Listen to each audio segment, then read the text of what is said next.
Friday? I mean, bring it on. Who's like? Tony Conjo will be inbound in about 2 hours. No, I'm kidding. We haven't heard from him yet, but we think we will. Yeah. Maybe I'm excited. We had a little meeting about a certain trip that we're taking. Now, listen, anybody who's been listening to this show understands that we do a lot. We do a lot around this building. You've heard our voices here, and you've heard our voices in the afternoon on KGB FM, 101.5 KGB, San Diego's classic rock, where we are on from 3 to 7 p.m. as classic rock DJs. Yeah. So we do that show, and we do this morning show. And as a result, maybe, I guess, a little perk, maybe a little dangling carrot, maybe a little red meat thrown in the lion cage. They're going to send us out to Disneyland this weekend. Yeah. So we had to have a meeting yesterday. Yeah. And the meeting was... Don't do anything stupid. That was basically the meeting. We got the old dad talk, like, hey, this could be the first time of many times, or this could be the first and the last time. We were specifically... That was a quote. That was a quote. That was a direct quote. I didn't remember that quote until Fletch just brought that back up again. But yeah, that is exactly what was told to us. We were the only such show who got a meeting like that. Yeah, shocker. We were the only show who was called into, and we won't mention names, but we were called into an office and we were told, look, behave yourself. And we were like, wait, what? You guys, your general online persona, don't do that. Yeah, and when you post anything online, make sure it's got the Disney look. In fact, somebody in that office, in that meeting said, it wouldn't hurt if you just go ahead and send anything you're planning on posting online to me first, because I know what Disneyland is looking for, which I think I also do know what Disneyland is looking for. Yeah. Oh, yeah. And the patrons of Disneyland. We know exactly what they're looking for. I was going to bring it up to you guys that we should do a 999, but with churros. With churros, beers, and rides. Okay, so 9 churros, 9 beers, 9 rides in what? Day of Disney. 9 hours? Yeah, 9 hours. Okay. 9 churros? One, it's going to set you back about $60. Mm-hmm. Are you cool with that? Mm-hmm. No. Okay. So I was thinking Rich would pay for it. No, absolutely not. I'm not paying for your churros or your motor scooter, which you specifically asked I paid for that in the meeting. Hey, I know you sent us to Disneyland, but any chance I could get free wheels? I asked him where he rented stuff from, and I did rent stuff from them. Is like $60 for the 2 days. I'm gonna be wheeling on that motor scooter, dude. You guys are gonna have to keep up. You should have asked for one with flames. Oh, dude, yeah. Should have. Absolutely. Speaking of 999, I went to go see Justin Timberlake last night. How was the show? He was at Pechanga. He was at Pechanga. Yeah. So Sarah and I went out there. The dude can put on a show. Yes. The band is incredible. I was a little bummed. I wanted to see Brian Fraser Moore, who was his drummer. Brian Fraser Moore was not there as his drummer. So I was shocked. Sarah did not know what I was talking about. Yeah, nobody knows who that is. Okay, rewind. It's also Madonna's drummer. What? He's just a drummer. He's just good. Okay, he's mind blowing. Just a good drummer. Okay. And I wanted to watch him play. He was not there. However, this is where the 999 comes into play. When we sat down, Sarah, by the way, not a fan of hot dogs at all. I mean, they gross her out. The smell, the look. The whole deal. Some people. And by the way, insane. Annie's in the camp of some people. She doesn't like hot dogs, never has. Weird. And it drives me crazy because if hot dogs were allowed in our house, hot dogs would probably be like twice a month. Yeah, right. I know it would be on my training table. I mean, like if it was once a week, I'd be cool with it. There was a time in college where I survived like 6 months on hot dogs and mac and cheese. Dude, a hot dog on the grill. That's a guy who understands nutrition. Yeah, exactly. Yep. Exactly. Yep. Well, apparently the woman sitting next to Sarah also understands nutrition because she got up over and over and over again and came back with nothing but a hot dog. And so how many would you say she ate? Probably 6. Wow. I know. It was incredible. Wow. Dream girl. No, yeah, let me tell you. It wasn't. Oh, dream. It didn't look like me eating hot dogs, right? I mean, she was fit. She was trim. But she was ready to rock and roll at Justin Timberlake. And I'm not saying that you weren't paying attention to the stage at Pechanga. JT's out there. Bring in sexy back. Yeah, we did all that. You're doing all the things, right? were you also trying to side eye the situation? Like, how many bites did it take her to knock down a dog, especially if she's getting 6? I'm super curious about the consumption rate. So I'll tell you, the first one, I didn't really notice how fast it was being consumed because Sarah was distracting me with her gagging noises over the smell of the hot dog. It's like 100% all beef hot dog. Oh yeah. Like literally, I'm getting text messages because she can't talk about how gross the hot dog is. She's standing next to you but texting you. Yes, that is correct. So, and then literally, she finishes the hot dog, and I'm like, "Whew, that's done." And she walked away like immediately. About 5 minutes later, she comes back with another hot dog, and I thought, "Good Lord, she's double." That was a quick turnaround. And at any point, there was no double hot dogs. She was never double fisting hot dogs. And I was trying to watch. I was trying to pay attention. I was trying to break out the camera if necessary to send to you guys. It never happened. But then I thought, I think she ate that hot dog in like 3 bites. See, that's the thing. That's okay. So when I eat a hot dog, and I'm not embarrassed to say this, it almost doesn't matter the length of the dog.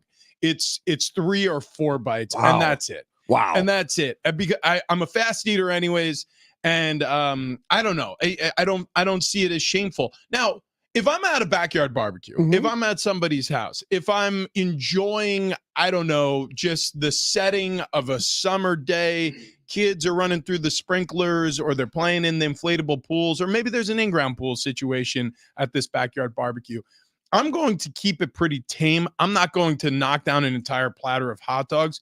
But if left to my own devices, if somebody said, buddy, this is a free day, like you get to do it Rich's way. And you don't have to count for, a cardiac situation somewhere down the line. You don't have to think about, a weight loss situation. Like, what do you want to do with a platter of hot dogs? I would say 6 hot dogs during the span of about an hour to 2 hours is about where I would land too. So I'm 6'3". I'm hovering around 265, 270. I haven't been on a scale in a little bit, but since we did SD fat loss, that's where I'm at now. Okay. Started at 308, by the way. I was a big boy, big, heavy boy. Okay. So that's my height. Like, I'm like still the size of an NFL tight end. 6 hot dogs is like my cutoff. Are you going to ask how, like the size and weight of the Glizzy Gladiator? Am I right? If the Glizzy Gladiator was at the NFL Combine or the NBA Combine, like what would be your height and weight? I would argue she would measure in. I would say 5'6", 145. Where did she put him? That's what I'm saying. Like, it was an impressive 999 that was happening. Also, to my left, the most beautiful family I think I've ever seen in my life. They all look like models. I mean, from dad, mom, the kids who were older kids. I mean, they were probably 25 to 30 years old. But they look like the cover of a Home and Garden magazine. Oh my God, it was absolutely insane. They were so nice. They were so awesome. They were dancing the whole time. They're having a good time. Before Justin Timberlake, there was a DJ. Oh, wow. And the DJ spinning the hits, and I mean, they're getting down. They're trying to teach me how to Dougie. Sarah was saying, nope, you are not going to learn this because you suck at dancing. No. So, but I didn't know song after song, and they're dancing and dancing and dancing. And then the DJ played Fat Bottom Girls by Queen.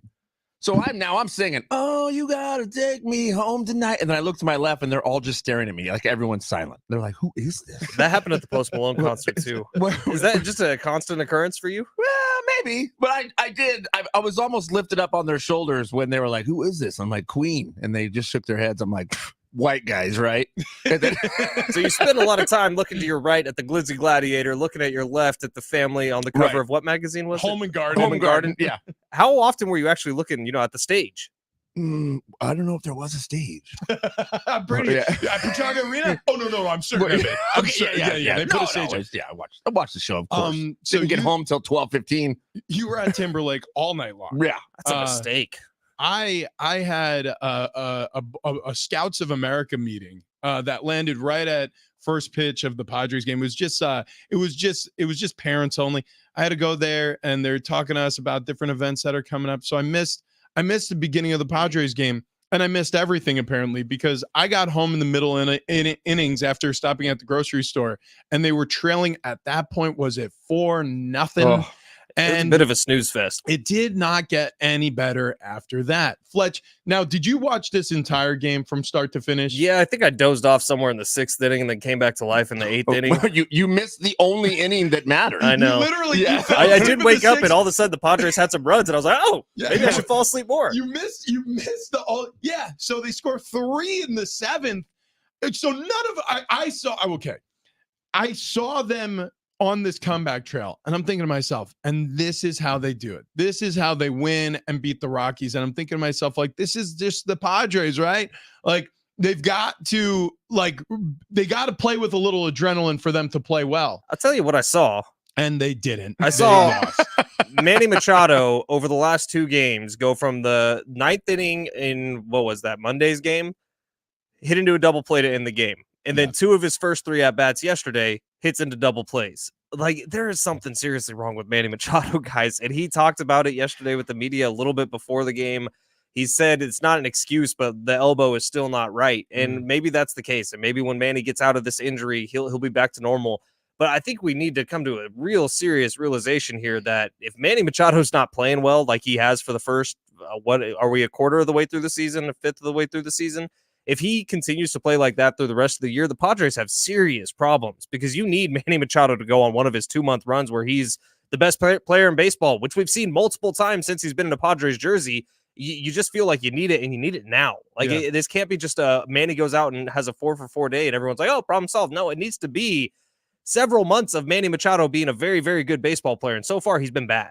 Yeah, and here we go again of just leaving people on base. On all that momentum you gained from the 2 wins against the Dodgers is immediately wiped out by 2 losses against the Rockies. You can't even remember it. No. You can't even remember it.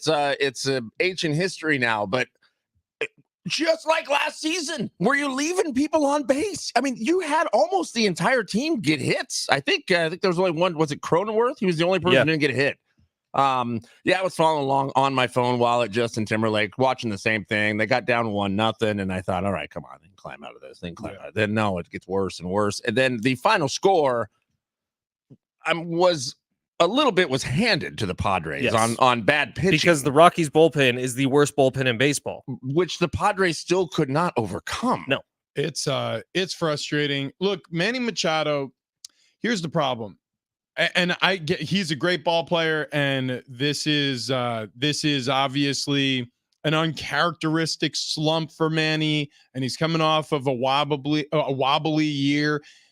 But here's going to be the sum total of Manny Machado's career if he's not careful. He's going to have a legacy of team-wide mediocrity that's followed him from place to place to place. And I'm not saying he's to blame necessarily, although here in San Diego, more so than any of his other stops, he was a young, bright star, an up-and-comer in Baltimore. He was basically ousted from the Dodgers when they traded for him. They did not want to renegotiate his free agent contract. That was the Johnny Hustle year. Yep.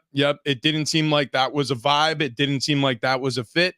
And he comes to San Diego now, and I'm not trying to portray him as a villain. He hasn't been a villain, but he has been a common denominator. There's more than just Manny, AJ Preller too, of a lot of really mediocre or bad years for the Padres. I don't want to say it's been all bad. Obviously, last year was a winning record, but it was a mediocre year. So Manny Machado has been a part of 2 winning records outside of last year with the Padres, both of them playoff berths, but one of them was during a 60-game season, and one of them was during a season where it just felt like in the postseason, which they snuck into, everything went right for a little while until Trent Grisham caught fire. Yeah, Trent Grisham was like the main reason they won the Mets series. So I'm not gonna designate just luck. Like, that was a good baseball team and they should win like that. But then they went out the next season and only posted 82 wins. So am I going to say it was all luck? No. But when we look back on the legacy of Manny Machado with the Padres,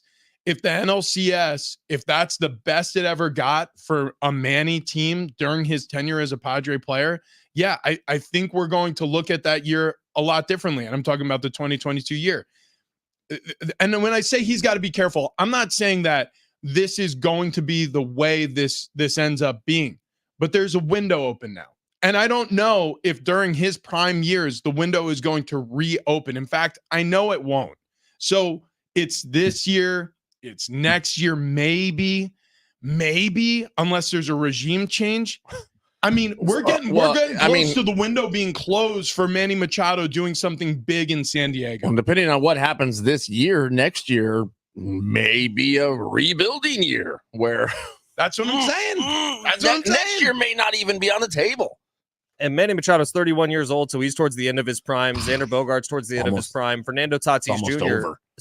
He's going to be getting to his prime pretty soon here. But yeah, you guys are right. And when you look at those three guys, Fernando, Manny, and Xander, the three guys making the most money in this lineup, they are still all the way at the bottom of the Padres in terms of batting average. The only one lower is Ha-Seong Kim, but Manny Machado dropping all the way down to 228. Xander Bogaerts hitting 213. Fernando hitting 257. That's bad. For stars of a team. If you look around baseball, it's not like they're hitting home runs, right? No. Because that would be different. You can absorb a 228 batting average if the guy has 12 jacks by now, but none of them do. Fernando leads the team with 8, and that's just okay. That's very mediocre. And it's not like the fans aren't coming out. It's a Tuesday, and the stands look full. Yeah, I mean, it's come on, Padres. People are excited. Look, like I said, the window's open. People are excited. You can't blame the fact that the home fans aren't behind this team. You can't blame anything but yourselves. All right. How many managers have we gone through in the last 6 years? I mean, come on. Enough to know it's not that, because they've done the young guy, the bright baseball mind with Jace Tingler, right? Andy Green was very much an analytics guy, young guy. First-time managerial hire. Both of them. And then you do the Bob Melvin route, which is the proven veteran coach, right? Who's been there, done that. He's been there a long time. Then you go to Mike Shildt, who kind of in the same situation as Bob Melvin, except maybe relies a little more analytics. And you've done everything you can from a managerial spot, except maybe Bruce Bochy, which would have been the cure, by the way, in my opinion. But so you go through all these different styles, all these different genres of managers, and it's still the common denominators are the common denominators. And that is AJ Preller. And Rich, as you've been saying the last couple of days, it's also Manny Machado. Well, it's just when you attach a big name to a team, the expectation is big things are going to happen. That's what happened when LeBron James was drafted by the Cleveland Cavaliers. He was a big name, and he dragged the Cleveland Cavaliers out of the basement. And then he went off to Miami Heat. Remember the whole banana boat days where he put together a super team and he won championships with Miami. And then he came back to Cleveland as the prodigal son, and he built a super team just like he did in Miami. And he brought a championship to Cleveland. And then he took the show on the road to LA. And guess what? Even though it was during the bubble season in Orlando, he won a championship for LA. Big players are supposed to change the fortunes of franchises. That's the reason why teams make trades. That's the reason why teams spend money. Manny Machado is a huge name. He's a big player. He's supposed to be the leader of this clubhouse. So the same way, if you're going to look at the Lakers and say, okay, what's wrong with the Lakers? Well, is LeBron doing enough should be the first question you ask yourself, because they've shuffled through a couple of coaches now. They've shuffled through a couple of different roster decisions. He's clearly in control of the roster because Clutch Sports was the reason why AD was traded to the Lakers, and they leveraged a lot of draft picks for him. This is what it looks like when you have a star. You cater to the star. Manny Machado is the star. So when the team is struggling, he needs to carry water.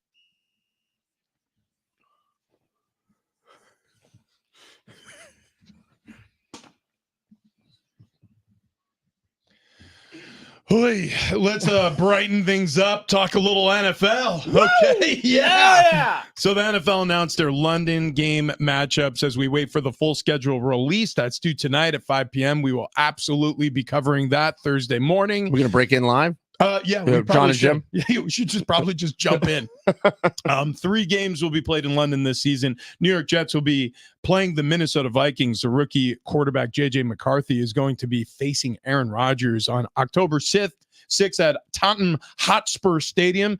The Jaguars are actually going to play back-to-back games in London for the second season in a row. First, as the designated road team against the number 1 overall pick, Caleb Williams and the Chicago Bears. That's also going to be at Hotspur Stadium. That'll be October 13th. The Jaguars will then host when they face the New England Patriots. And third overall pick, Drake May, is going to be out there. It's going to be at Wembley Stadium October 20th. So we have the full slate of international games. It's going to be Packers, Eagles in Brazil. You heard about Jets, Vikings. That's going to be in London, as is Jaguars, Bears, and Patriots, Jags. Then Giants, Panthers out in Munich. That's going to be a November 10th game.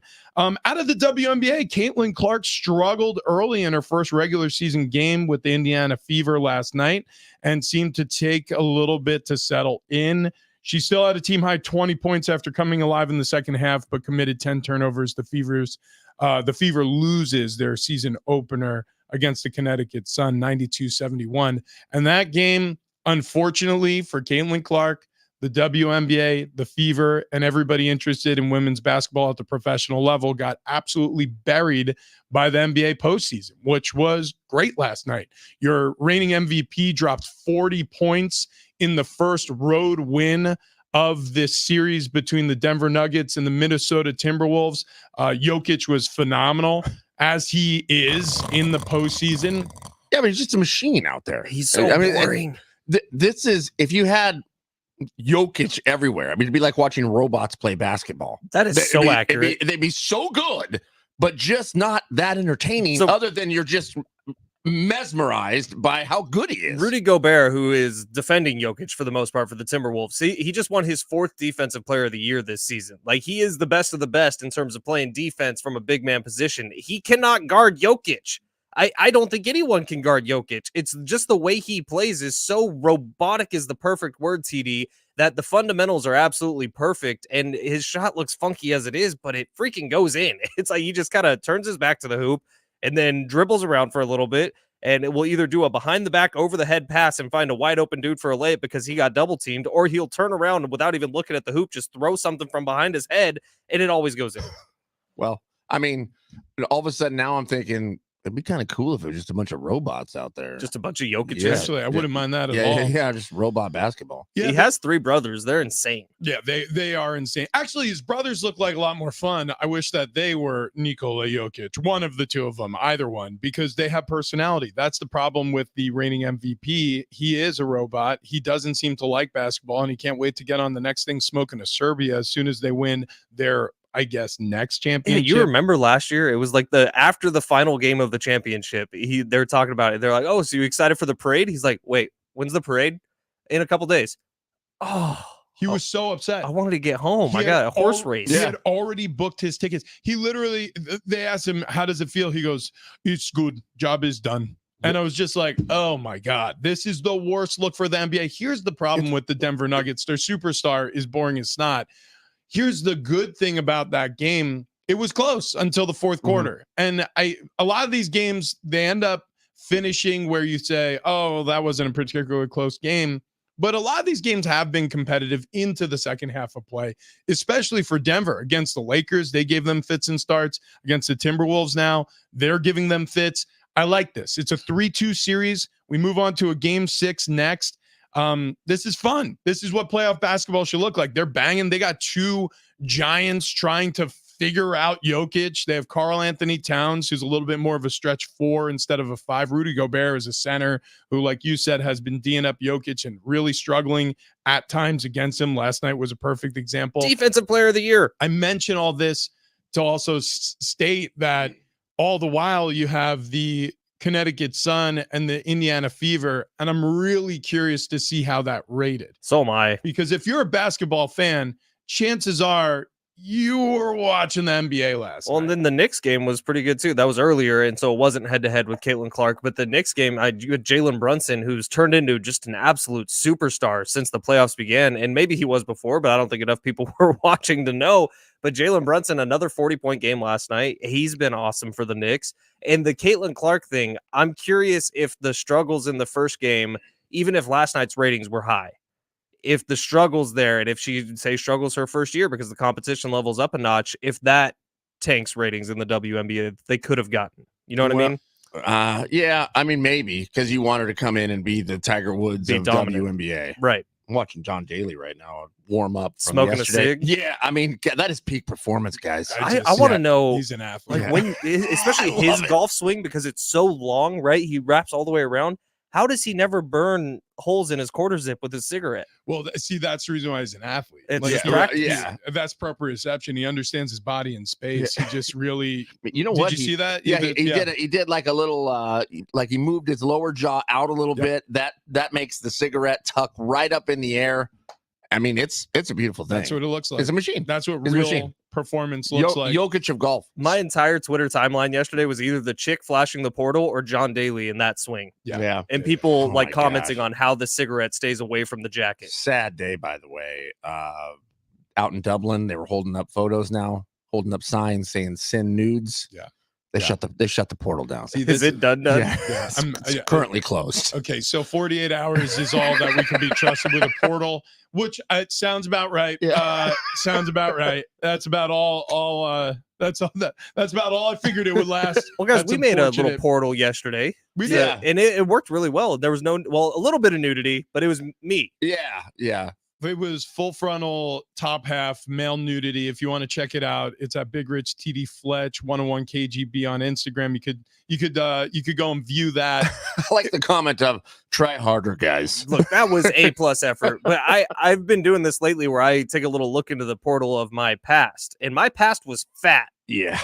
Sad. Like you get those iPhone collage memories Mhm. that it'll show you like, oh, summer of 2022, summer of 2023. What were you doing? Well, I was on a beach in Mexico for both those summers because one was the honeymoon, one was last year. Kendall and I trying to recreate some of the magic from the honeymoon. Yours was more of a casserole of photos. So instead of a fat. collage. Yeah. You're damn right it was, Richie. And then it's a good thing we met Wayne and Chloe over at sdfatloss.com because I'm telling you, this summer is not going to be full of fat. This summer, I'm in shape and I feel good about myself. And even being on the couch for the last couple of months because of the broken leg, I have the tools from Wayne and Chloe to make sure that I can diet and keep my body right without exercising. And that's really the main selling point for sdfatloss.com. If you want to lose weight and you want to do it without having to get up and run and do a bunch of cardio or lift a bunch of weights, sdfatloss.com is the place for you. Because like Travis Dale and like Ben Fletcher, we are allergic to the weight room. Don't want to be there at all. And sdfatloss.com still had success with us.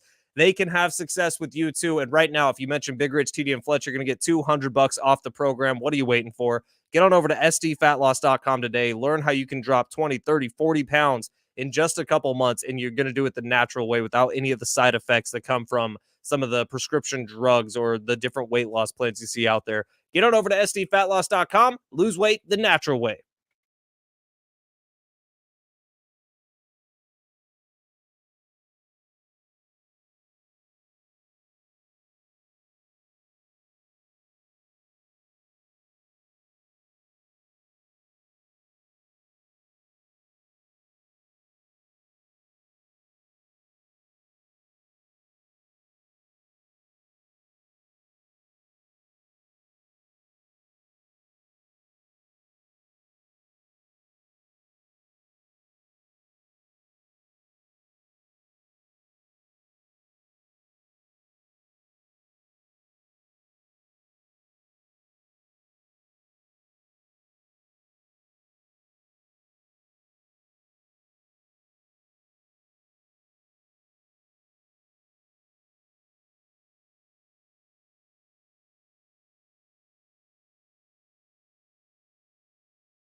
This update is presented by Evans Tire and Service. Walk in or book online at evanstire.com. Padres lose to the Rockies again last night. Final score 6-3. They've officially lost the series. Could steal a game today with the 1:10 first pitch. Day off tomorrow. Then a 4-game series with the Braves beginning on Friday.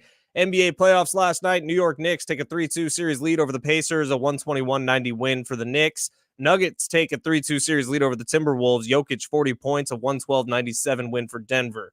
Now at Evans Tires and Service Centers, buy 2 Kumo tires and get 2 for free through May 25th. Certain restrictions do apply. Plus, they have flexible financing with the Evans Tire credit card. Walk in or dial pound 250, keyword Evans Tire. Schedule now.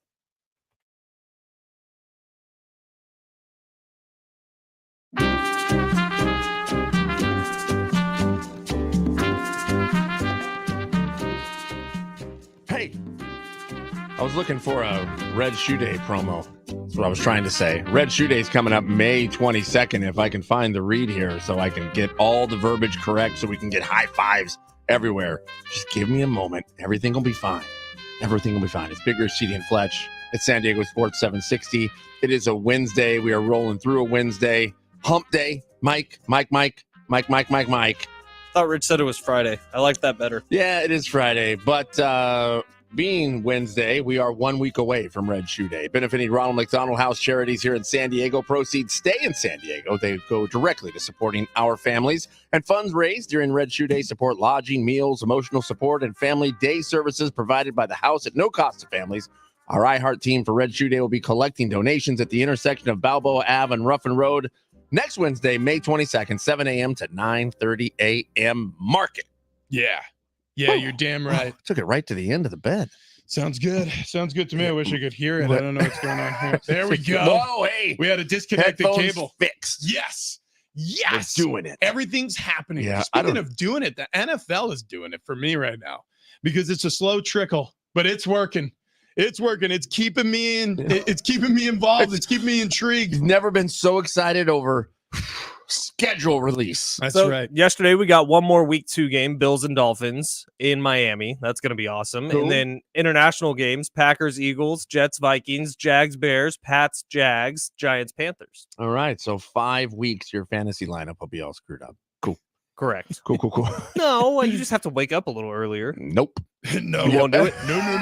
No chance. Listen, I know what the NFL is doing. I'm just not a fan of the overseas games. No, I am. I'm joking around. I will watch those games. I do like waking up to early morning football. I love it. You wake up, you get to have your first cup of coffee while like kickoff is happening with a bunch of Brits cheering in the crowd. One complaint, and I'm sure this is shared by many. I am the guy. On the West Coast here, it's 10 o'clock. On the East Coast, it's 1 o'clock. I am the guy who it is 1:45, and I'm like, oh my God, I haven't looked at my fantasy roster. So all of a sudden, I'm like, boop, boop, boop, boop, boop, boop. Yeah. This guy's on IR. Yeah. This guy needs to go. I need to put in this guy. This receiver is, questionable. Dude, every single Sunday, I am in a full sweat panic 10 minutes to go before kickoff. Trying to go team to team to team. Yeah, because usually I have 2 to 3 fantasy teams. And also some of them are on different apps. Right. So I'm switching over from the Yahoo Fantasy to the ESPN. And then they're different. So then you screw it up if you don't set your lineup on the one the right way. Dude, it is a disaster. That's my only complaint about these London or international series games is they sneak up on you. You guys don't like set your lineups every day. Like I start on Tuesday and then I do it again on Wednesday. No, and on Thursday. no, And that's like the first thing I do when I wake up. So this is the difference.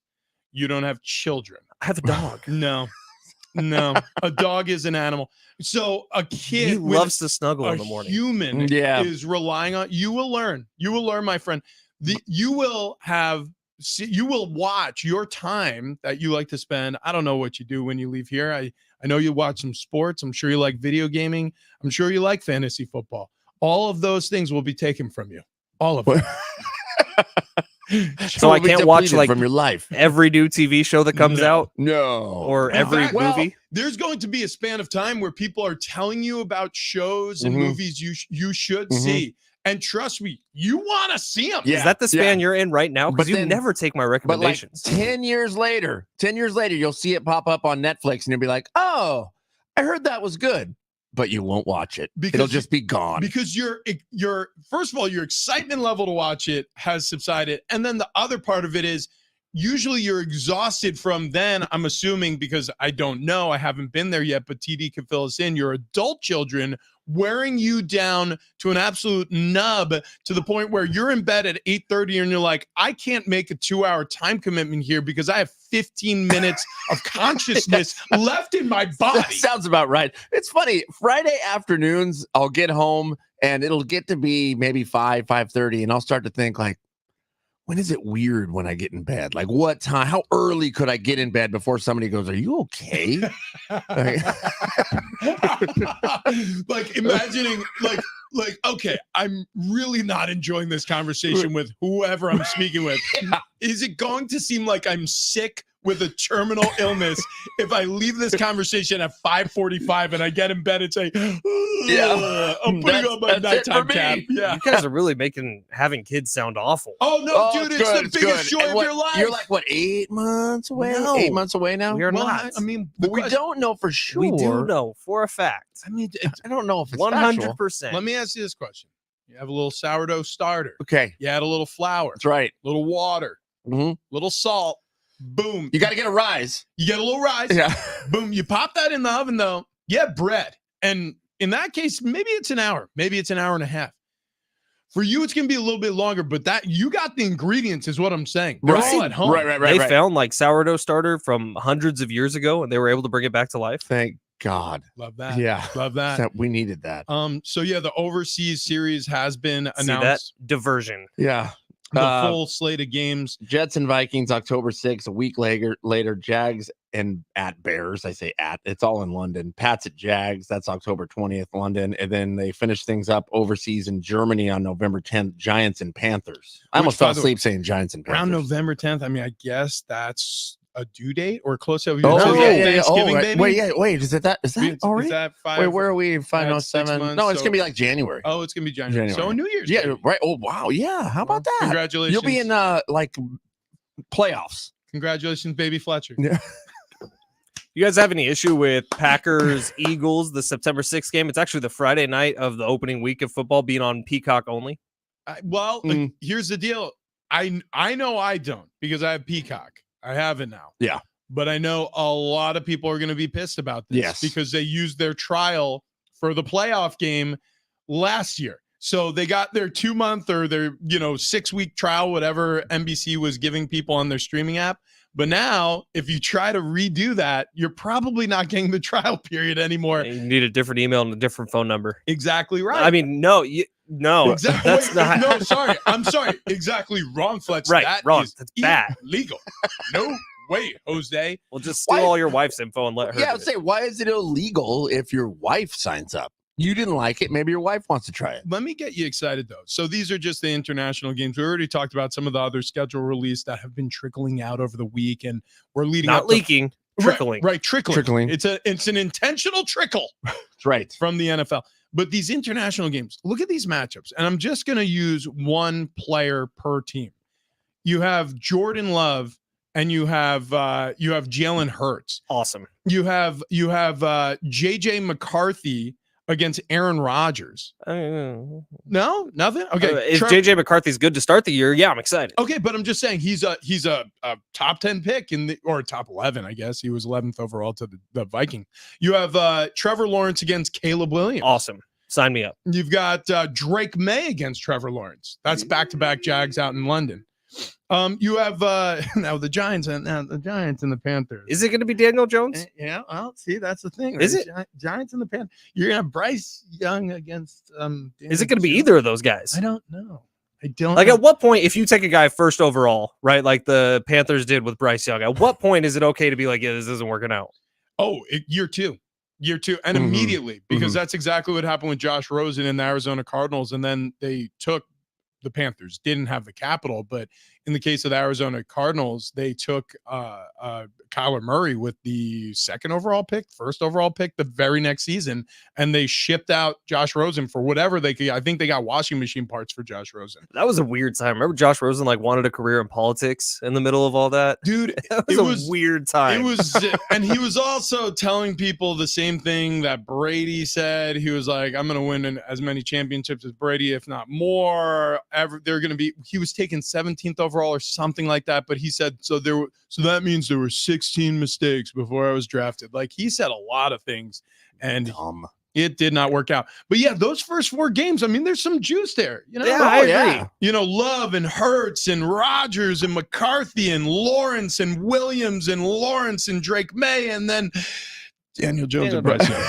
Now, is there any concern, I guess, you would have about some of these guys in the first round? Because what, 6 quarterbacks were taken in the first round? Like, it was an absurd number. 6, yeah. 6 quarterbacks were taken in the first round. Like, history would show you maybe 2 of those work out. Yeah. Maybe. Yeah. On a good year, 2 of those will work out. Why is the NFL sending the Giants overseas? Is it a New York thing? Yeah. Like, if New York has got buzz, it's got bling. I don't know much. You know what? Honestly, I don't know.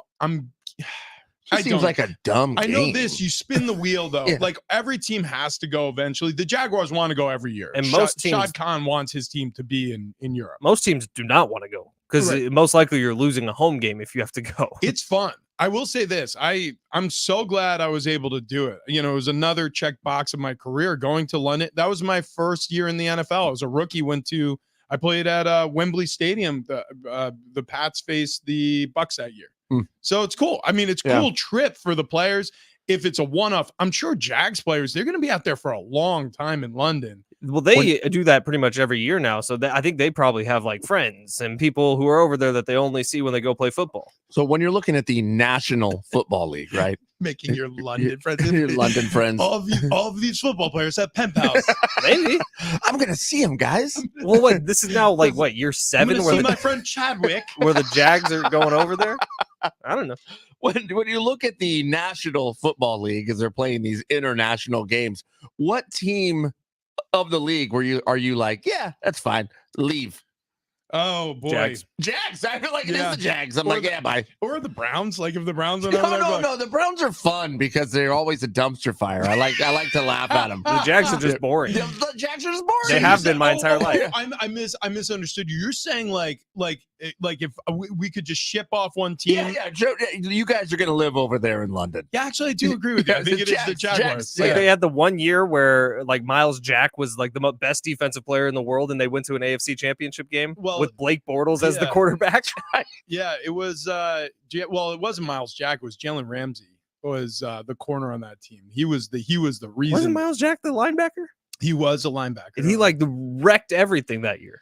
Miles Jack sounds like he could be like one of the mouse sidekicks in like Rescuers Down Under. He's that's one of the better names in football. I will say that. Yeah, Miles Jack. It sounds like it's him and Feifel on their next American Tail. Yeah, listen, all I know is that Florida's already got 2 other teams, the Miami Dolphins and the Tampa Bay Buccaneers, and then there are the Jaguars. That's right. It's kind of the afterthought. So Duval? if they move to London. Yeah, yeah. Who's Trevor Lawrence? Trevor Lawrence. I wonder if he's around 4,500 yards, would you take more than or less than? Far less. I think I would take more just because that's the way the NFL is spinning. I mean, unless he gets injured, but that's the beauty of some of these look ahead stats that you can get involved with on the Prize Picks app. And that's what I've been doing. Every time I need a little bit of an NFL fix, I just get on Prize Picks and I'm like, maybe I should set up a lineup for deep, far into the future. I'm looking into my crystal ball and I'm thinking about, what will Kirk Cousins do in Atlanta? What will JJ McCarthy do in Minnesota? What will Drake May do in New England? I don't know. But I'm excited, and I'm just going to go ahead and submit some lineups and just cross my fingers and hope. Even better, Trevor Lawrence said at 3,800 passing yards for the season. I think I would go more on that as well, depending on injury. But you look at the NFL stuff, it's kind of fun just to scroll through and like look at what some of your favorite players are going to do this year, at least in terms of Prize Picks mind. And then you get to say, no, you're wrong. I'm right. And it's a lot of fun to do. So get on over to the Prize Picks app today. It's not just NFL stuff, by the way. The basketball playoffs are here. You can implement a lineup with some stars, and their faces on the Prize Picks app will be highlighted by a star. And if you include the stars in your lineup, you're getting a 10% payout boost on the back end. So make sure you get on over to Prize Picks today. Use promo code DOGS. You're going to get a first deposit match up to $100, and you could use that to play for basketball, baseball, darts, power slap, Call of Duty, whatever you want. It's on the Prize Picks app. Dude, I did some crazy stuff last night. All right. I went tennis live overnight, international tennis, and I won on that one. 2 picks for a $20 power play. And I went less on, check this out, Irina Sabablenskaya and Alejandro Tabillo. Both of them with less first set total games on 9 and 9.5. And guess what? Woo! Richie, he's got $60 in his pocket now. Rich just guesses on these things. He's never heard of these people. It's so annoying. But this is the best. I'll dude. tell you, like, one of my favorite parts about Prize Picks that I've just really found out about it, I discovered it, is the pitching matchups in Major League Baseball. Yes. They always do first inning more or less than a half run in the first inning of play. So you think that a team is going to get roughed up, like I thought the Rockies would get roughed up last night, you would say more than, because there'd be more than one run scored by the Padres. Okay. Guess what they didn't do? They didn't do that. No, they didn't. But Prize Picks is awesome. Get on over to the app today. Download it. Again, use promo code DOGS. You're going to get that first deposit match to up to $100. Prize Picks. Pick more. Pick less. It's that easy.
Big Rich, CD, and Fletch.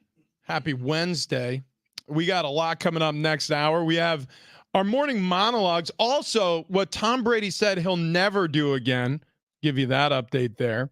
And there's a scandal that hit the NBA and the NFL, Major League Baseball, NHL, any professional sports league is really shaking in their boots right now because they're worried that they're going to be next. So we'll get to all that. But before we do, we got to talk about somebody who's moonlighting in a new job. Doug Gottlieb, friend of this show, Fox Sports Radio. One of Rich's mistresses. Midday host. Oh, boy. Wow. I don't know if that's true. I mean, have you ever hosted a show with Doug before? I've never with him. I've hosted his show before. I've never hosted with Doug. But he's been on our show. Does that mean you're going to have a different show to host? No, look, you guys like Doug. You guys like him. I like Doug. Doug's all right. He's cool. Anyway, cool. So Doug is not only going to host his midday show with Fox Sports Radio, but he's also going to be the Wisconsin Green Bay Phoenix coach. So they are the Phoenixes out there in Green Bay, Wisconsin. He's going to be the head basketball coach of a college basketball program while hosting a national sports talk radio show. Wow. Look, I was kind of blown away by the second part of that statement. So when I saw like Doug Gottlieb gets the head coaching job at University of Wisconsin Green Bay, I was like, oh, good for Doug. I know because he's been wanting to do that for a while. He's talked about it openly on his show, and he's been wanting to get into the head coaching ranks. I guess he was interviewing with this team a lot last year, and then he ends up getting the job this year. And then I saw, and he still plans to host his radio show, and it kind of blew me away. Well, I mean, a couple hours a day, I guess. It takes some prep, though. Yeah, there's three of us. There's one of him. Yeah, that's true. Well, he's got a team. Yeah, he's got producers that are going to help him out and do help him out. Look, over at Fox Sports Radio, having worked there for, I don't know, half a decade or longer at this point, I know that they have great production staff. I know that they have great people leading over there. So I'm sure there won't be a great letdown in terms of his performance on air. But I will say this. We're entering a time where it doesn't matter who you are or where you're coming from. If you have interest, go ahead and throw your hat in the ring. Yeah. Because it does not matter. You want to be a star? Start a YouTube channel. Right. You want to be a coach? TikTok. Just tell people on TikTok you want to be a coach. That's right. That's right. It may happen. That's right. Or find a portal and tell Dublin. Yeah, exactly right. With your shirt off. That's right. If you want to shut down a portal, well, there's two very big reasons why you can shut down that portal. Show them the portal. As long as you're willing to show them. Listen, congrats to Doug Gottlieb. Hopefully it works out for Green Bay, Wisconsin. I know that I'm going to be paying closer attention to the Phoenix's season this year as a result of him joining the squad, which I'm sure they're aware of, and that's part of the reason why they wanted to hire a name like Doug Gottlieb. So we'll see what happens. All right, moving on. Like I said, something Tom Brady will never do again coming up on the other side, and we'll talk some Padres as well. Fletch has a really interesting take on the Padres. We'll get there as well. Okay, Ocean View Dental. Want to talk to you about my dentist, Dr. Jordan Colby. The whole family is set up for our teeth cleaning appointments over there. It reminds me of how happy I am that we're all going to the same place. For years, we had a children's dentist that we were taking the kids to. I went to a different dentist than my wife did because it was a dentist that I was with when I was playing football still. And then she went to a place that was closer. And then I was switching over my thing to her place. But then we have the kids at the other. We all go to the same office now. And it's up at Ocean View Dental. It's an easy ride right up the coast. And by the way, while you're getting your teeth cleaned, or, maybe you have something more extensive, a cavity that needs to be taken care of, whatever it is, you're looking at beautiful views of the Pacific Ocean, and you're working with a true pro, Dr. Colby, who is an incredible dentist. He's incredible at his craft. I've had a lot of work done with Dr. Colby. I've had a tooth extracted, 3 implants put in. It was seamless. It was a perfect procedure. I feel great now. I was barely in any pain then. I didn't miss any work, and I'm a broadcaster. Your mouth is pretty important when you're talking on the radio every single day, and I didn't miss a single day, and it's all thanks to Dr. Jordan Colby. So if you're looking for a new dentist, look no further. You found him. His name's Dr. Jordan Colby at Ocean View Dental. You can check them out at oceanviewdental.net. That's oceanviewdental.net.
This update's presented by Taco Bell. We will start off here with the Padres, who fall to the Rockies last night 6-3. They've officially lost the series against Colorado, but can steal a game today with a 1:10 first pitch. Day off tomorrow, then a 4-game series with the Braves beginning on Friday. NBA playoffs last night. The New York Knicks take a 3-2 series lead over the Pacers with a 121-91 win last night.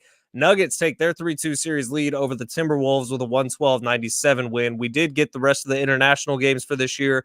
It'll start with the Packers-Eagles week 1 on the Friday. That's only on Peacock. It's in Sao Paulo, Brazil. Jets-Vikings in London. Jags-Bears in London. Pats-Jags in London. And Giants and Panthers will play November 10th in Germany. Taco Bell's new Craving Value menu is a big deal, or rather, it's 10 big deals, from new items like loaded nachos to familiar favorites like the spicy potato soft taco. Check it out at participating Taco Bell locations today. Available for a limited time only while supplies last. Happy Wednesday to those who celebrate. Happy hump day to you all. Mike, Big Rich, TD, and Fletch, San Diego Sports 760. I like your first hour open better. Was that Happy Friday? Happy Friday. Dude, yeah, I was lost in the sauce, boys.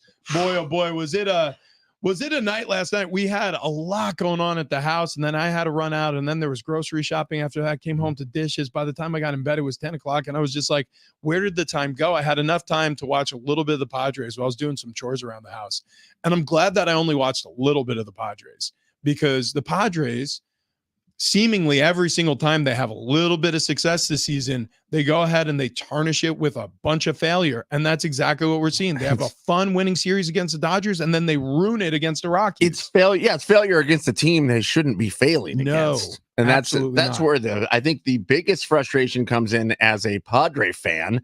You're going, why? Why the Rockies? I mean, how do you look so good against the Dodgers, who are so good, and the Rockies, who look like they're like a really good high school team With a terrible bullpen. And you can't get over the hump. So we woke up on Monday morning, and the Padres across all teams in the National League had the best record against teams with a winning record. And that's a hell of a stat to have. But the issue is when you look at the Padres against teams that don't have a winning record, against teams like the Rockies, who 4 out of the 14 Rocky wins have been against the San Diego Padres. And it's a little embarrassing, man. And it's led me to think that the Padres' only opponent that they have to worry about beating on a night in, night out basis is actually the Padres, because it's the only thing that can explain the difference between the two teams that we've seen over the last 4 games. You look at the team that plays against the Dodgers and you're like, oh, that's a team that can compete in October and could potentially bring the first World Series title to San Diego. And then you look at the team against the Rockies and you think, oh, that's not a team that can finish over 500. That's a team that's going to disappoint this city once again. And I think it's all internal. It has to be all mental. The skill is there. The talent is there. The pitching is there. It is just not coming through in a full season way. And Rich, if you were part of those Patriots teams, were you part of the undefeated team through the regular season? No, but you were part of teams that won pretty much all their games. And the Patriots for a long time had the best winning percentage in the NFL because they didn't lose to teams that they should have beat. And this Padres team just cannot figure out a way to do it. So the Padres have now lost, let me see. Well, they're 11-14 against teams with losing records. They have a losing record against teams with losing records. That's it. This is the problem. You're supposed to beat the teams you're supposed to beat for the most part. You're supposed to beat the teams that you're going to struggle against, or the teams that are better than you. Or I shouldn't say even most of the time, but some of the times. If you do that, you're a postseason team. Now, this, for whatever reason, is a cultural problem. It is. This is cultural. This isn't the fact that the Padres don't have talent. This isn't the fact that the Padres can't win. They clearly can. They're actually performing better against better competition. But against teams that are under 500, they're 11-14. So what does that say to me? It means that this team can't get their mind right when they're playing against inferior talent. It means that they put it in cruise control or they play down to competition, to use a cliche in sports, but it's true. This is a problem with teams with bad culture. Now, I'm not going to say the Padres have bad culture, because this is a young season and this is a brand new team as far as I'm concerned. They added a lot of new pieces to this team. They obviously have a new manager, Mike Schilt. I think he's an overwhelmingly positive guy. Yeah. So we'll see where this season goes. But I'm saying this is what teams with bad culture look like. They can't get it up when it's time to rock and roll. Right. No, you're very, very much right. And I don't blame Mike Schilt in this. I don't see a fault in that. I didn't blame Bob Melvin last year. I didn't think it was his fault. But to me, there's something wrong with the ingredients here. And whether you got to switch something out or add something else to it, I don't know the answer to that yet, because we've seen a lot of it and it just quite hasn't worked out yet. I mean, if you're baking a cake, you got somebody who's buying the ingredients. That's the AJ Preller here. He's bought all these. He's put all the ingredients in the bowl.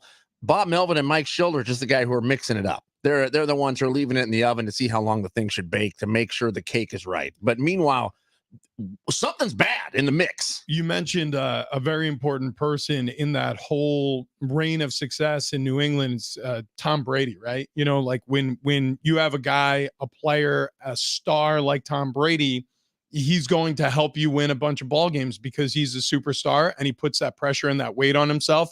And he was a great teammate. He was absolutely a great teammate. He was the type of guy who it didn't matter if you were a backup offensive lineman like I was for the most part in New England, or if you were a star receiver. He spent time with you. He wanted to help you along. He wanted to work with you. Is there a player, a superstar in the Padres clubhouse who does that? Is it Xander Bogaerts? My guess is no. He hasn't been very good since he's walked through the doors here as a Padre player. So who really wants to listen to him anyways? Is it Fernando Tatis Jr.? He still feels like a kid and he's had some bumps in the road. So I'm going to argue probably not. Is it Manny Machado? The answer is no.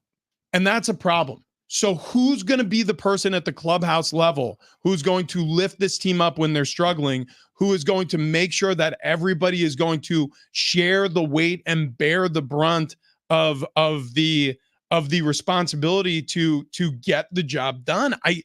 I'm still searching for the answer to that question. Yeah, but the is it problem, Joe Musgrove? Well, so here's the problem with that is the quarterback position is very much important to the overall health of the offense of a football team. Manny Machado should be in the quarterback position. So he should be the guy to lift everybody up. He's the guy who is being designated as the person that can lift everybody up. I don't know if there is someone that has as big of a name or as big of a personality or as much of a spotlight on him who needs to stand up. So Manny Machado needs to be the guy. It doesn't look like Manny is the upset Manny at the moment. That now on a Padre positive, I will say what looks different with this team than last year. They get frustrated, and they're frustrated out there when they're not making hits. They're frustrated out there when they're not making the plays. But last year, it just seemed like they didn't care. Dancing in the dugout while they're losing. Which I have not seen that, and that to me is a good sign. Oh, just wait.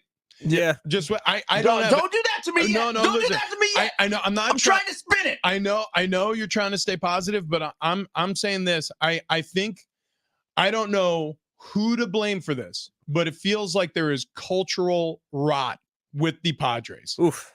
Okay. I don't know who's to blame for this, but it feels like there's cultural rot with the Padres. Well, you can see it from the fan base. It's starting to shift a little bit, and Manny Machado's name is coming up a little bit more. I think people are getting sick of it because we know for a fact that Peter Seidler entrusted him to be the Tom Brady character. Like, that was part of this most recent contract extension. That was part of the reason he came over in the first place, because Peter was willing to give him control over the team and say, look, Manny, this is your captain contract.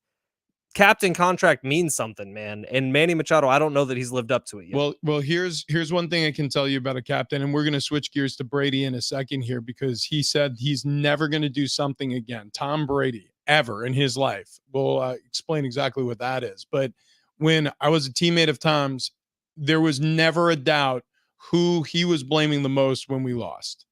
It was himself. There was never a doubt who was going to be, whose car you were going to see in the lot first, who was going to be on time for literally every single team, mandatory team event. It was Tom.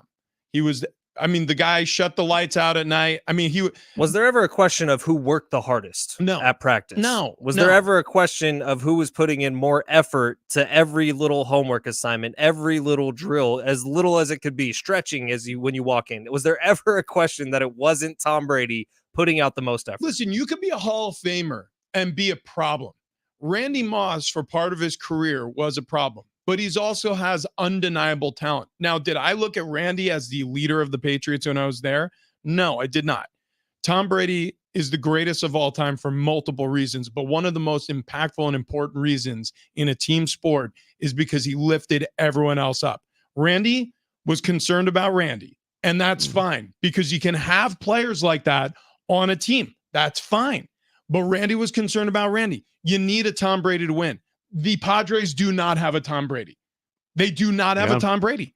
So I get it. We have a bunch of superstar contracts. We have the quote unquote captain contract, but the Padres right now don't have a Tom Brady. Well, a lot of teams don't have a Tom Brady, but that's also why a lot of teams don't have championships. Barry Bonds never won a World Series. It's a perfect example. The dude owns more records than anyone in baseball. And Barry Bonds was interested in Barry Bonds and Barry Bonds alone. All right, so really quick, Tom Brady said he'll never, ever do a roast again. Yeah, because he already has $25 million in his pocket. From Netflix? Yeah. Yeah, and I mean, they're not going to do a roast again. It's one and done. I get it. And this is the exact thing that Tom Brady should say because of all the people who are on the negative side of it. If he comes out and goes, yeah, that was a mistake, he looks better. Yeah, you can't go out and say, oh my God, that was so much fun. Did you hear her talking crap about my wife? Well, he said 8 times for karate lessons. Oh gosh. Here's the direct quote from the Pivot podcast. Brady sat down with Ryan Clark, Fred Taylor, Channing Crowder. He said, I love the jokes when they were about me. He said, I thought they were so fun. I didn't like the way they affected my kids. So it's the hardest part, the bittersweet aspect when you do something that you think is one way, and then all of a sudden you realize, ooh, I wouldn't do that again because of the way it affected actually the people who I care about. Just buy each of your kids a Lamborghini. They'll be fine. Well, I get it. Because, look, as a father, there are times where you'll do things. You'll get there eventually, Fletch. I think January we figured out is the due date January. for you and Kendall. Congratulations. Right in the middle of January. How bad would you guys feel if we couldn't have kids? Oh my God, Fletch! I would be. What are you talking about? Dude, I would help out. In some way, somehow. Wait, so you just automatically assumed I'm the problem? Well, yes. Yes. Obviously. I would say yes. That would be look our at automatic assumption. Kendall yes. Perfect. And I'm not even suggesting anything untoward here. There could be a donation. I'd kick your ass, but I don't think I can. Can't catch him. I'm so damn fast. Like a kitty cat. The X Games are on over here. There's people skating. And I thought, Fletch, we should get you in X Games. You were out at a skate park. I sent you guys that video, right? Yeah, it was unbelievable. So Fletch, nobody saw this. We should have posted that. We should post it today. But Fletch went to a skate park and he was like riding around on his scooter. This was less than 3 weeks after surgery, too. Yeah. My doctor would not be happy. That's what men do. We were sending him texts like, you should send us a video of you grinding. Yeah, Ollie, bro. He didn't. He did not do that. No, so if you're Fletch's surgeon and you're listening, he did not do that. You guys mind if I jump in first here? Yeah, sure. So Doug Gottlieb, we talked about it earlier, is taking the head coaching job at University of Wisconsin, Green Bay, the Phoenix. Did you see Petros Papadakis taking the running backs coach job at UCLA? Good for him. JJ Redick, potentially, I guess there's rumors out there he might be the Lakers' next head coach. Guys, the media career. That's like a job I don't want, by the way. The media career, though, is turning people into coaches. Are you saying Travis Dale needs to become a professional coach of something? And I mean, cornhole's the easy grab, right? That's the easy reach. Low hanging fruit for sure. What if it went wacky? Curling. No, that's in the same vein as cornhole. Hang on a second. What if Travis Dale became the next head coach for Team USA's synchronized diving team? Hang on. I mean, I'm not opposed. Time out really quick. Petros Papadakis is not the running back. Where did you hear this? He said it this morning on Two Pros and a Cup of Joe. Is that the right Petros? Yeah, Petros and Money. Yeah. He was talking about it openly this morning. Oh no. He was joking. I don't know if he was, man. He sounded pretty serious about it. Fletch, he was making fun of Doug Gottlieb. I don't think because they even went down that road. Like someone said, "Are you joking?" He's like, "No, I'm dead serious." There's no way that's. And then he laid it out. He's like, "On Mondays, Tuesdays, Wednesdays, I'm going to be doing the show with Matt Money Smith, and on Thursdays and Fridays, I'll be off." Maybe I could be the running back coach. Did anybody throw my name out there? Google is being used frantically here in studio.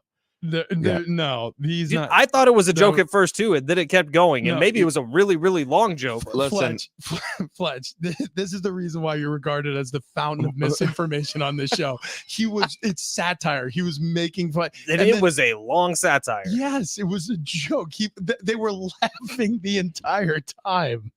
What the hell is the matter with you? I don't know if it was a full joke. Wait. I'm still not convinced. We're getting away from the meat and potatoes here. I'm going to be a coach somewhere, guys. You're going to be a coach. You're going to be a synchronized diving coach. Yeah. You're going to have a whistle. Dude, you need to, if you're a swim instructor or a coach of any sort, you need to wear full-blown Ben Fletcher special douchers. Whoa, 1,000%. You got to roll your sleeves 1,000%. You got to tuck in your T-shirt. But it does take away from the meat of my monologue, even if that is fake, which I'm not convinced it is. Because it 100% was a joke. If it is.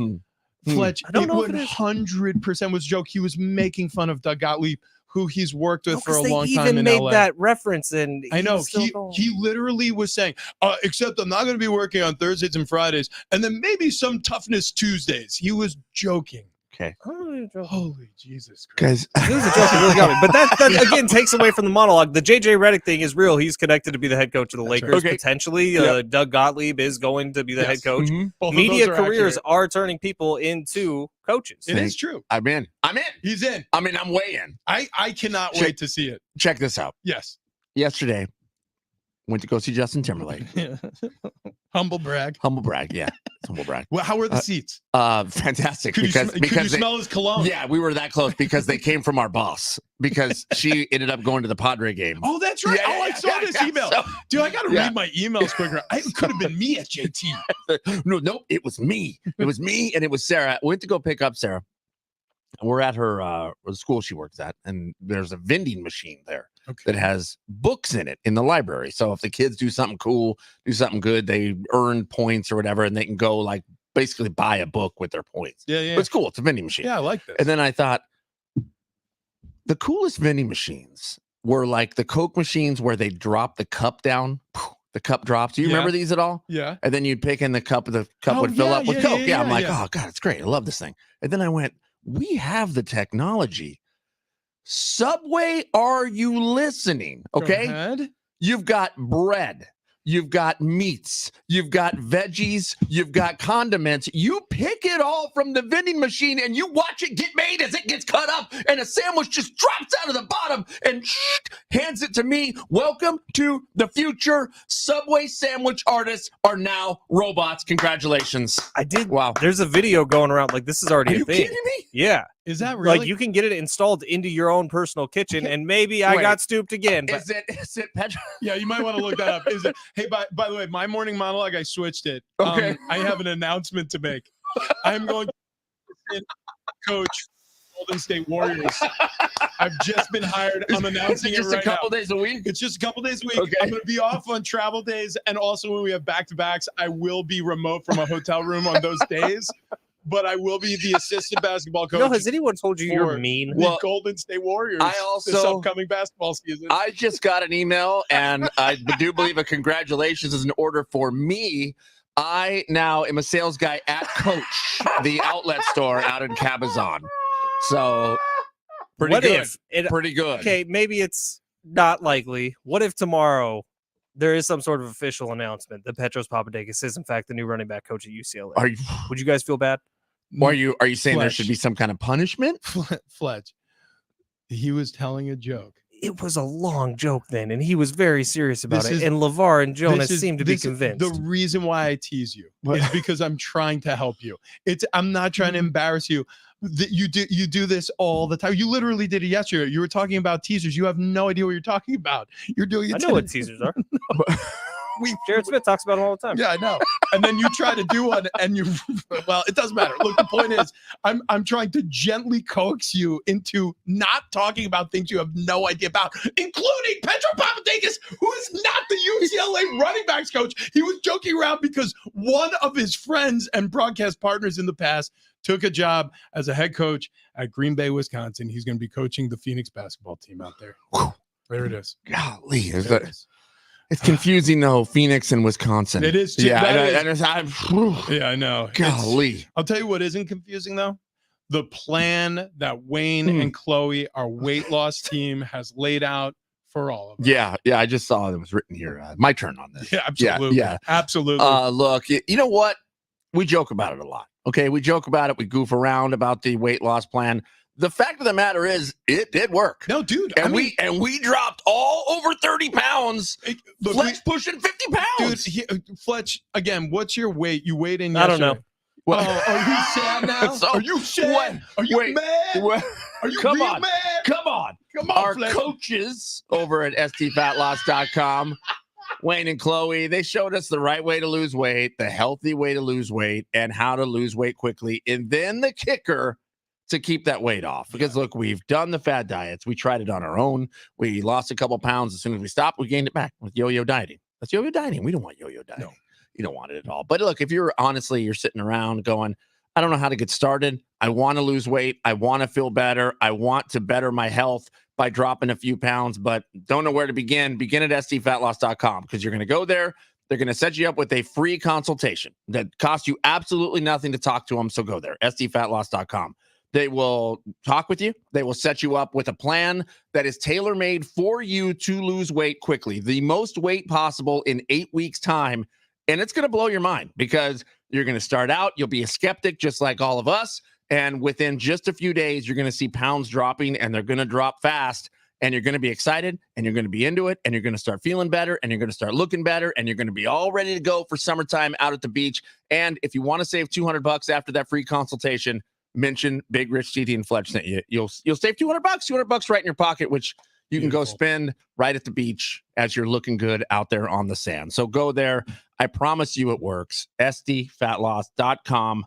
We got a betting scandal that rocked the NBA that we got to get to next.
We got bonus bucks for you. I'm talking about $1,000 with a keyword that you got to grab here. And then when you hear the keyword, take it over to sportssd.com and enter it for your chance at $1,000. Your next chance coming up for that keyword, 9 o'clock.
This update is presented by Clark Pest Control. Padres lose to the Rockies again last night. Final score 6-3. They've officially lost the series, but can steal a game today with the 1:10 first pitch. Day off tomorrow, then a 4-game series with the Braves beginning on Friday. NBA playoffs last night. The New York Knicks take a 3-2 series lead over the Pacers with a 121-91 win last night. Nuggets take the 3-2 series lead over the T-Wolves with a 112-97 win.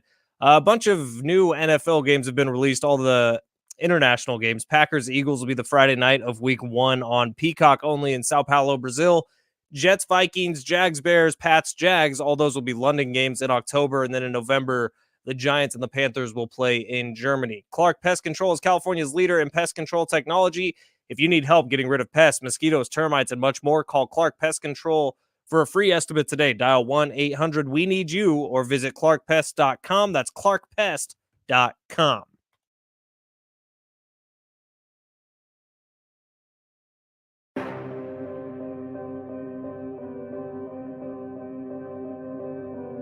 Waiting for it.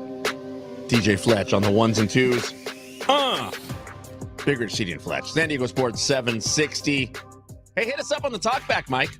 Listen on the free iHeartRadio app. That is the easiest way to send us a message. You'll see a microphone. Tap the microphone. Send us whatever you like. A shout out, a Yelp review, whatever you want to do. Yeah. The talkback mic is for you. That rhymed. And I feel like that should be probably the promo, the copy. You nailed it. Thank you. Absolutely nailed it. Remember the OnlyFans model that said she got her leg broken by Tyreek Hill? Oh, no. Yeah. You don't remember Sophie Hall? Like they were wrestling, as I use air quotes, and then her leg was broken. And Tyreek Hill, like, I think he pushed her down, actually, because she was making fun of him in some manner. Anyways, he is saying now he wants all the medical records. He wants her emails, he wants her texts, and her tax returns. Yeah, this was a weird story. Look, I mean, you never know. Let's put it this way. When you're in the public eye, sometimes people, and I'm not talking about this situation because I don't know this situation, but there are times where people will say something about a public figure in order to grab some money from the situation. Right. Now, I'm talking about something completely unrelated to this Tyreek Hill situation where he very well may have physically accosted this person and it may have resulted in bodily harm. By the way, Tyreek Hill, it's not like he has a spotless record when it comes to offenses against women. Correct. So I don't think we have to drive too far, to get over this bridge.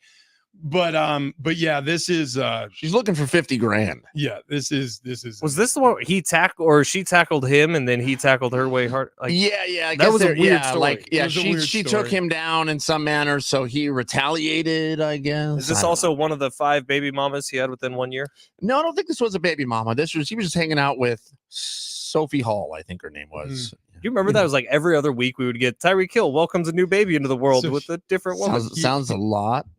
He has a fiance or some, I guess.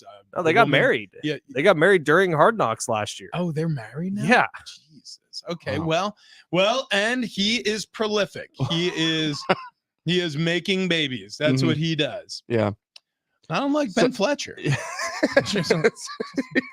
Bouncing baby boy. Congratulations. I promise you guys will be like the 13th people to know when we actually do get pregnant. Are we falling further down the list? I feel like we moved up from yesterday. Wait, I feel like yesterday was like, you're going to be like the 15th. You fell down from last hour for sure. Why? Why you're just being mean. Who? You. I'm being mean to you? Because maybe Petros Papadakis fooled me this morning and you just make a big deal about it. Like it's that unbelievable. He was a running back at USC. He said it. Okay. It's not important either. Are you seriously upset? No. Do I owe you an apology? No. I'm sorry, Fletch. No, it's okay. I'm sorry for hurting your feelings. God, I forbid you ever say anything stupid. Oh no, I do all the time, and I own up to it. You have this unfortunate personality trait where you defend your stupidity to the end of the world. It happens constantly. I'm not stupid. No. I would never say something like that. I'm not stupid. Honestly, nobody would say that. I will tell you somebody who is stupid. Porter. I'm blanking on his first name because honestly he's irrelevant. Jonte Porter from the NBA. Oh yeah, he was charging $50 for his Discord so that he could tell people to bet on him or not bet on him. Dude, this guy, I mean, genius. You're an NBA basketball player. And you all of a sudden have props where people are taking on daily fantasy apps, by the way, people are taking the less on your stats, right? Because you're going to fake an injury and leave the court. Like this is how depraved this situation was, that I guess he had people who knew him, who he was going to put out memos where everybody around him, his camp, I guess, was going to make money off of him submarining his own stats on certain given nights. Which is so stupid. He was making so much less betting on himself than he was getting paid. So on April 17th, Adam Silver, the commissioner of the NBA, banned Jonte Porter from the NBA, accusing him of violating, obviously, the league's gambling policy. And now this really sends a shiver down the spine of all these other sport leagues. You have the MLB, NBA, from this point moving forward, but the NFL, NHL. How are you going to stop this from happening in your sport?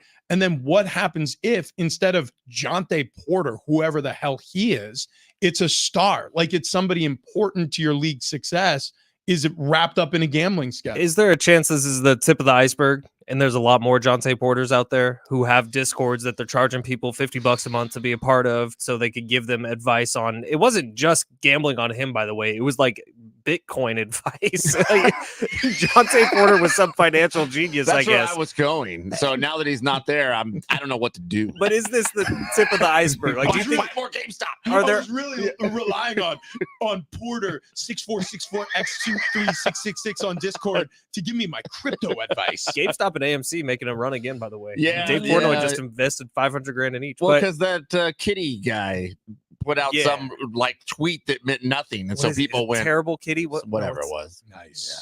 Whatever. Yeah. But Jonte Porter, is he the only professional athlete you guys think that was doing something similar to this right now? Well, check it out. I mean, literally the lead story on everybody's minds for weeks at the start of the MLB season was Shohei Ohtani's interpreter and the gambling scandal that he was involved in. Now, unfortunately for baseball, and this is what I'm talking about, this is the worry, the concern for all these commissioners, all these owners in sports.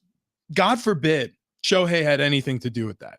Can you imagine how different the world looks now if the biggest star in a sport is wrapped up in a gambling scandal? Well, I mean, so two things about that. One, obviously the implications moving forward, you have to vet players, you have to change rules, you have to increase penalties, you have to do something to make sure it doesn't happen anymore, because what happens to the legitimacy of sport? Yeah. What happens to the legitimacy? Yeah. So I bet on Angels games. Say I'm pissed off because I know for a fact that he tanked his stats certain nights. Yeah, to be you betting on WWE. Yeah, like I'm going back and I'm going to talk to the sports book or, you know, the gambling house where I spent my money at and be like, how do we rectify this situation? Well, then what happens is people don't bet anymore. Yep. And so you have so much money being made by all of these major sports franchises that if you lose legitimacy, you're going to lose billions of dollars. Breaking news. Oh boy. Wait, here we go. Officially official, check marks, yellow check mark, meaning it's the actual company from Netflix. You can't spell Netflix without NFL. Netflix will officially be the home to watch the NFL's 2024 Christmas Day games live. Wow. This was speculated earlier this week, the announcement made by Netflix about 20 minutes ago. Wow. Did they announce the games for Christmas yet? No. Thought they leaked that. I swear, I thought he was going to say Petros Papadakis. I was waiting for that as well. I was like, oh my God. No, I thought it was a joke. I thought you were goofing around. No. So we talked about that a couple weeks ago, maybe last week. Mike Florio had the article that Netflix was vying for the rights to the Christmas Day games. Now, this is going to piss off Fox, NBC, CBS because it was part of the package deal. But on the Wednesday, NFL games, Christmas Day, Netflix will have them all.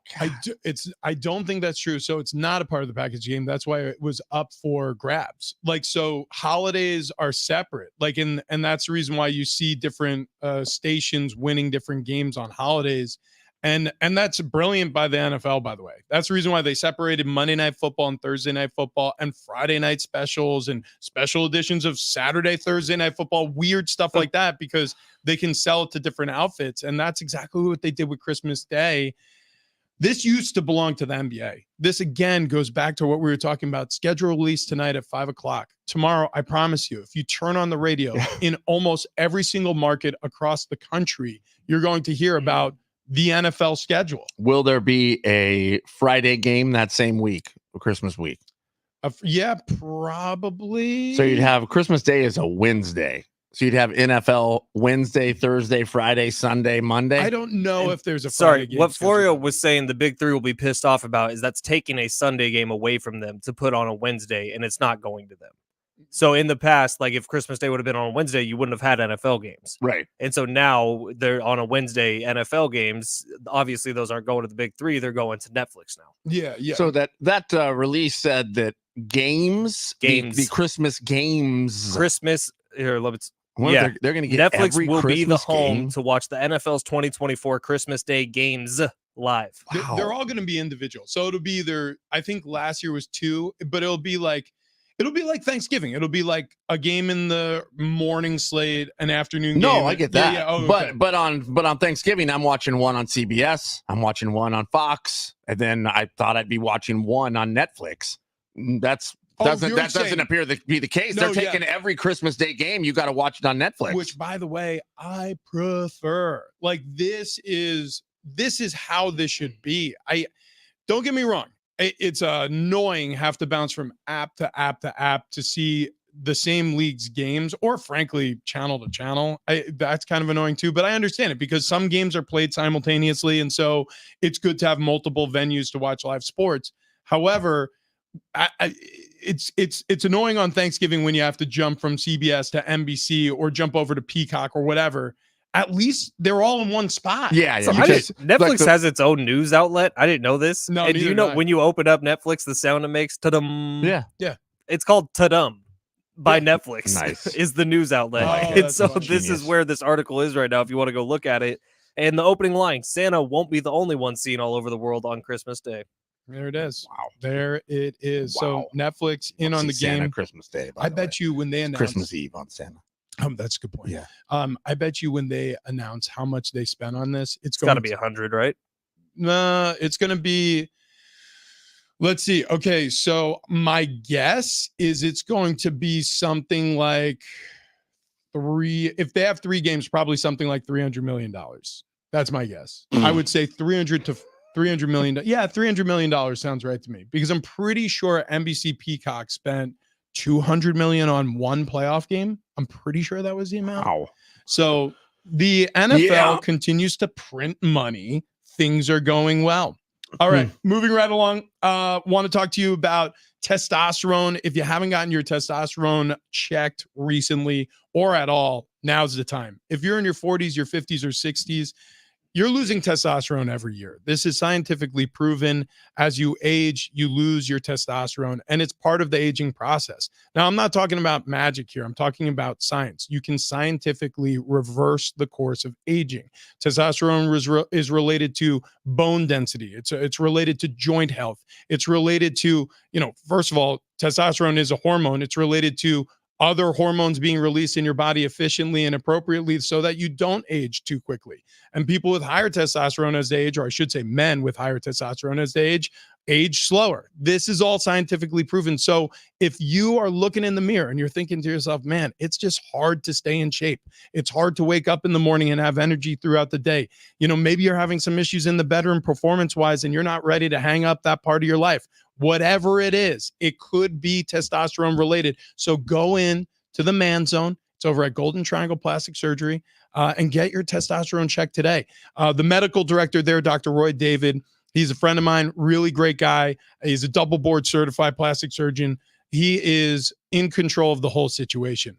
And he didn't think I was going to be a client of his. When I first got my testosterone checked, he was like, there's no chance. You're 37 years old. You're a former NFL guy. There's no way you have low testosterone. I was in the low average range. So I myself am a client of the Man Zone, and I go there monthly to pick up my TRT. And so should you if you are low. So if you haven't tested, like I said, get in there, get your test today. Super simple, super quick, really friendly staff, really comfortable office. It doesn't feel like a medical office at all.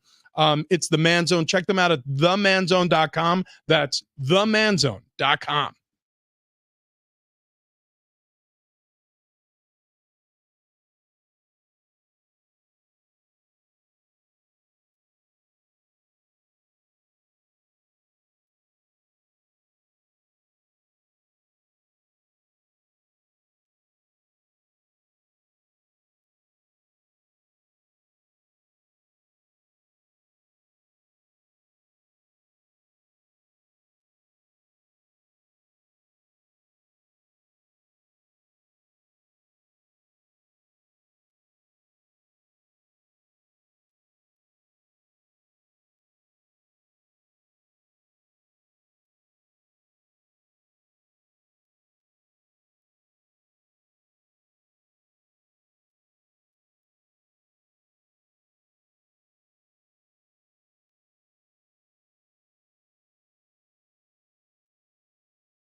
Big Rich, TD and Fletch, San Diego Sports 760.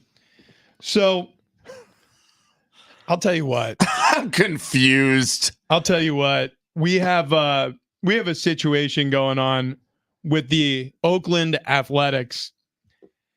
I thought they were going to Sacramento. Okay, so nobody wants them. What? Like this is the story continues to get stranger and stranger. So there is a bid to stop the A's ballpark plan in Las Vegas. I don't know if this is I don't know. I think the A's are going to be a traveling roadshow. I think they're just gonna have to bounce from minor league stadium to minor league stadium. Tell me how this sounds to you. Okay, go ahead. The London A's. They can share a stadium with the Jags. It's going to be the Guadalajara A's. Is there any chance this ends with the A's just being no longer just a team? homeless? No, and then they add an expansion team somewhere else. Every game's an away game. They're going to force them to sell. This is how this is going to go. John Fisher is such a dummy. He is doing such a bad job of trying to relocate this baseball team that they are going to eventually turn on him. The owners are going to realize how embarrassing this is for baseball, and they're going to force him to sell, and it's going to be some Portland real estate developer who ends up bringing a baseball team to Portland or something. So what we're talking about here is the Nevada Supreme Court. This happened Monday. They rejected the teachers union effort to put public funding for the Oakland Athletics. Well, I guess they were saying you can't use public funding for the Oakland A's because that money's supposed to go to the teachers union. The Nevada Supreme Court said, nah, overturned. They can come here. It's no big deal. Meanwhile, Vegas is like, nah, they shouldn't. No, we don't want them. Just go ahead and stay wherever. I thought they already announced they were going to Sacramento, and Sacramento said, yeah, come on over. When you hear things like this, and now the A's are like, cool, we're going to Vegas. Apparently, Sacramento doesn't want them either. Well, if you're a city, you kind of have to be in business with the sports team that's there, well, right? Yeah, I mean, yeah, you think. Well, because it's just logistically, like if you have 40,000 people going to one area, the city needs to be around to make sure the 40,000 people aren't, I don't know, bombing it. So, like when you look at Vegas, would anyone actually want to go into business with a guy like John Fisher? I think the answer is clear as day. No one wants to. Well, currently that business looks like it's not making a lot of money. That's what I'm sure Vegas is looking at as well. So, and the negativity around the team that all of a sudden now it's in Las Vegas. Las Vegas has been doing a pretty good job putting together some pro teams, bringing them into town, building them from the ground up, and bringing people into the city. So now do the A's help Vegas in any manner? Man, there's a baseball stadium there. The team's not good. My question is this a win or a loss in terms of the A's making their way to Vegas? Because it feels like there's a small coalition of potentially influential people in or around Vegas who want the A's to be there. It seems like you have general indifference from people who actually live in or around Las Vegas. And you have John Fisher, who's very motivated to bring his team to Vegas. But is what happened here, is it registered as a loss or a win for the A's? I mean, I guess it'd be a win because it opens the door again. This feels a lot like Las Vegas has a party going on. The A's really weren't invited, but they want to show up anyway. Trying to crash the party. Yeah. So the A's are scheduled to present a draft of their non-relocation agreement, which will include the conditions of their planned 2028 move to Southern Nevada. The agreement will guarantee the A's will stay in Las Vegas for at least 30 years, a duration tied to the length of the pending lease agreement, I'm assuming at their stadium, which is partly publicly owned, if it should even be built. After Thursday's meeting, the A's will still need to present drafts of their development and lease agreement. The development agreement details of the A's ballpark construction plans and how the team plans to privately finance more than $1 billion for this enclosed stadium needs to be involved. So that's another part of it. John Fisher, crying poverty, can't get things done with the city of Oakland, has to come up with his portion of $1 billion in order for this stadium to be approved by Vegas. Therein lies the issue. Are they going to be able to do that? I don't know. Yeah, well, if they do, I mean, it's another slap in the face to Oakland, because he's been crying poverty so long. It's crazy. It's absolutely crazy. So that's the latest there. Here's the latest coming to San Diego. we have international rugby this July. The most famous rugby team in the world, the All Blacks. They're coming to play against the Flying Fijians on July 19th at Snapdragon Stadium. Look, if you've never watched rugby, this is an awesome game, very similar to American football. Speed, intensity. These are two of the best teams in the world. Final tickets are on sale now, but they're moving super fast. So secure your spot at Ticketmaster.com. You do not want to miss out on this. This is a historic event. The All Blacks, the Flying Fijians, July 19th, Snapdragon Stadium. Get your tickets today at Ticketmaster.com. Coming up, we get back to the Padres, who need to get back to winning. Goodness gracious, that's next.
This update presented by Evans Tire and Service. Walk in or book online today at evanstire.com. Hour 3, Big Rich, TD, and Fletch. Padres fall to the Rockies last night, 6-3, 110. First pitch today, day off tomorrow, then a 4-game series with the Braves beginning on Friday. NBA playoffs last night. New York Knicks take a 3-2 series lead over the Pacers with a 121-91 win last night. Jalen Brunson, another 40-point performance. Nuggets take their 3-2 series lead over the T-Wolves. Jokic with a boring 40, 112-97 win for the Nuggets. Now at Evans Tire and Service Centers, buy 2 Kumho tires and get 2 for free through May 25th. Certain restrictions do apply, plus they have flexible financing with the Evans Tire credit card. Walk in or dial pound 250, keyword Evans Tire, schedule now.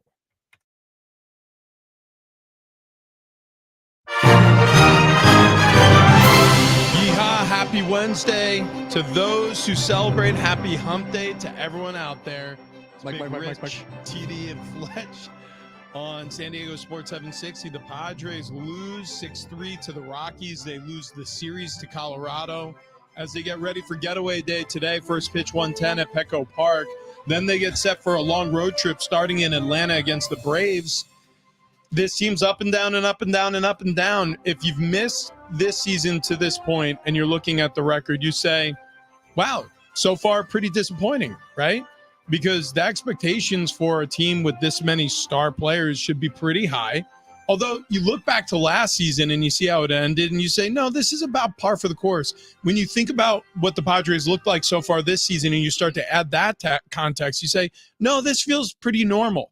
I think that's my biggest problem with the Padres is how much we've normalized setting our expectations low and still sometimes being disappointed with the fact that even those low expectations aren't being met. It's because you see them on the highs like they had against the Dodgers. You see this team come out and just play ball where they put up 13 runs in a game. And then you see them against the Rockies where you go, this one should be a win.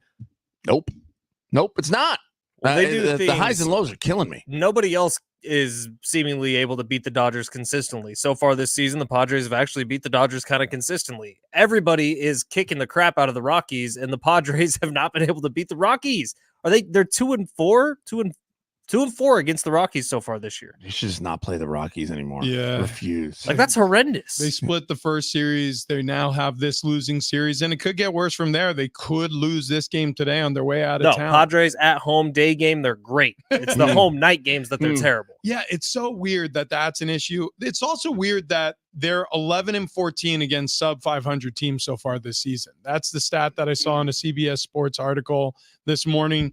And that's the reality of this season so far. This is a team that performs well against better competition, or I should say they perform better against better competition. I don't think we can justify this season by saying they play great always against better competition, because that's not the case, because there was the Philly series. There was the Brewers series was a losing series, I believe. Blue Jays? I thought Brewers was a winning series. Blue Jays was losing series. That was a hot team when they came to town. Yeah, so this team hasn't always done that. The point I'm trying to make is we already have low expectations. You already feel like you're coming off of 2023 into 2024. Maybe we're a little over our skis after an NLCS bid in 2022, and there was a little too much hype and excitement coming out of that season. So sure, okay. Maybe, but also they were historically unlucky and they had terrible numbers compared to what statistical projections showed that they should have performed at last year in 2023. So I think we've leveled our expectations, but still, even with lower expectations, the Padres I hate the fact that I'm walking away from series and games feeling this disappointed, but it doesn't feel like they're even playing up to a lower level of expectation. Well, the problem is, as we've now moved past season into this season and we see more of the same, it's hard to argue that it was just bad luck that they were losing some of these games, because now it's starting to look like this is just the team. They're just a 500 baseball team. They're good on some days and they're just not good on others. Yep. I mean, that's the story of the season so far. And it does seem like against lower competition, they perform worse. We got Kevin Acey joining us here in just about 25 minutes. So we'll dig in there with our Padres insider, get some answers. We'll demand them, just like we demand our Google or Alexa device to play San Diego Sports 760 on the free iHeartRadio app. We demand it. We do it every day. Our boy Jackson Merrill, which still has not been in a headline yet, but he's second on this team right now in batting average. Like, things could not have started better for Jackson Merrill, who I would still say, like, I defend myself from earlier in the preseason where I was like, I wouldn't bring him up. He's too young. But so far, he's proven everyone wrong. He's hitting 290, proven AJ Preller correct. He has 3 homers, 17 ribbies. Like, Jackson Merrill has not been the problem. Jurickson Profar has been phenomenal, leading this team in batting average 324. Your problem as you look down is Fernando Tatis, Manny Machado, Xander Bogaerts, all hitting 257 and below, and Manny Machado and Xander Bogaerts are 228 and 213 respectively. Well, that there is the problem. You have the guys who aren't supposed to be good being the best on your team, and the ones you have to rely this on. Year. Jake Cronenworth, fantastic this year. But the big three, the guys you're paying all the money to, and you're not paying them for defense, you're paying them for offense, have not been hitting. What was it? Xander Bogaerts, before he came to the Padres, he was like a 308 career hitter. 307 career hitter. Manny Machado has been one of the best hitters in baseball for coming up on 15 years now, it feels like. And we will break a rise. No. He's still hitting well now. Yeah, Give him a couple weeks. Make sure that Padres curse gets all the way infected into his bloodstream, man. Do not put that evil on a rise. Do not put that evil on him. It's coming. It's coming. I'm telling you, for whatever reason. Oh, this is so pessimistic. No. Listen, for whatever reason, when you put on that uniform, they're when you head to the beach. Maybe that has something to do with it. Although I say that, look, the Dodgers are geographically in the same exact climate and region. But they don't have the marine layer. They're not close to the beach. Yeah, Chavez Ravine is inland, isn't it? They absolutely are. What? No. They absolutely. Well, they're close compared to like the Milwaukee Brewers. Well, my point is, where do the players live? Machado lives on Coronado. You tell me that Mookie Betts can't afford a home in Manhattan Beach? I'm pretty sure he can. No, I think he lives in the hills of Simi Valley. What if the marine layer? The Inland Empire. What if the marine layer doesn't affect ball flights like we've been recommended to believe? But what if the marine layer actually is the curse? And it's like in that TV show Last of Us, where it like gets into the bloodstream through breathing it in. The fog. Yeah, maybe. The fog will infect us all. Because currently it hasn't affected Profar or Merrill. Yeah. See, the thing is, I wish there was a real excuse. I wish there was a real great excuse to give to this team. And I'm talking about historically. There really isn't. I mean, you've had great players before. And look, some of these teams have done great things. Greatest contact hitter of all time played in San Diego. Absolutely. And the 98 Padres were a World Series team. That's great. But it is 2024. So that was close to 3 decades ago. And the closest you've gotten since then is an NLCS bid where you got absolutely flamed by the Phillies 2 years ago and then followed it up with an 82-game season, still with the winning window open with this San Diego Padres team. So the question that I asked earlier, and I'll pose it again today, is there a cultural issue with the San Diego Padres? Right. And historically, look, you can only speak to what you know and what you were close to. So if there's people out there who think that this has been a historical issue, you could weigh in if you'd like to. But I'm talking about right now in this Padres clubhouse, is there a cultural issue? Well, let's hit a talk back. We got one talking about just that.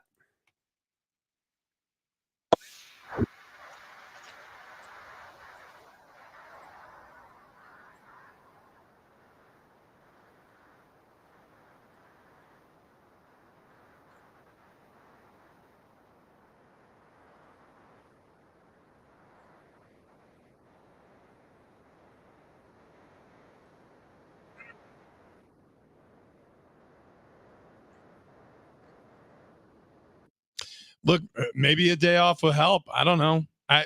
Here's the thing. You got to change something. It's really been the struggle bus for a season plus now for Manny Machado. He did not look like Manny Machado last year.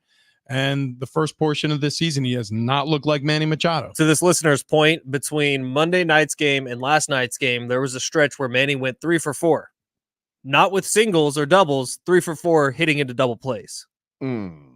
So that means like the bases have guys on them in positions you want Manny Machado to step up and be the guy to clear the plate, right? Clear the table. That's what Manny does. He's the cleanup hitter. Bases loaded in the 9th.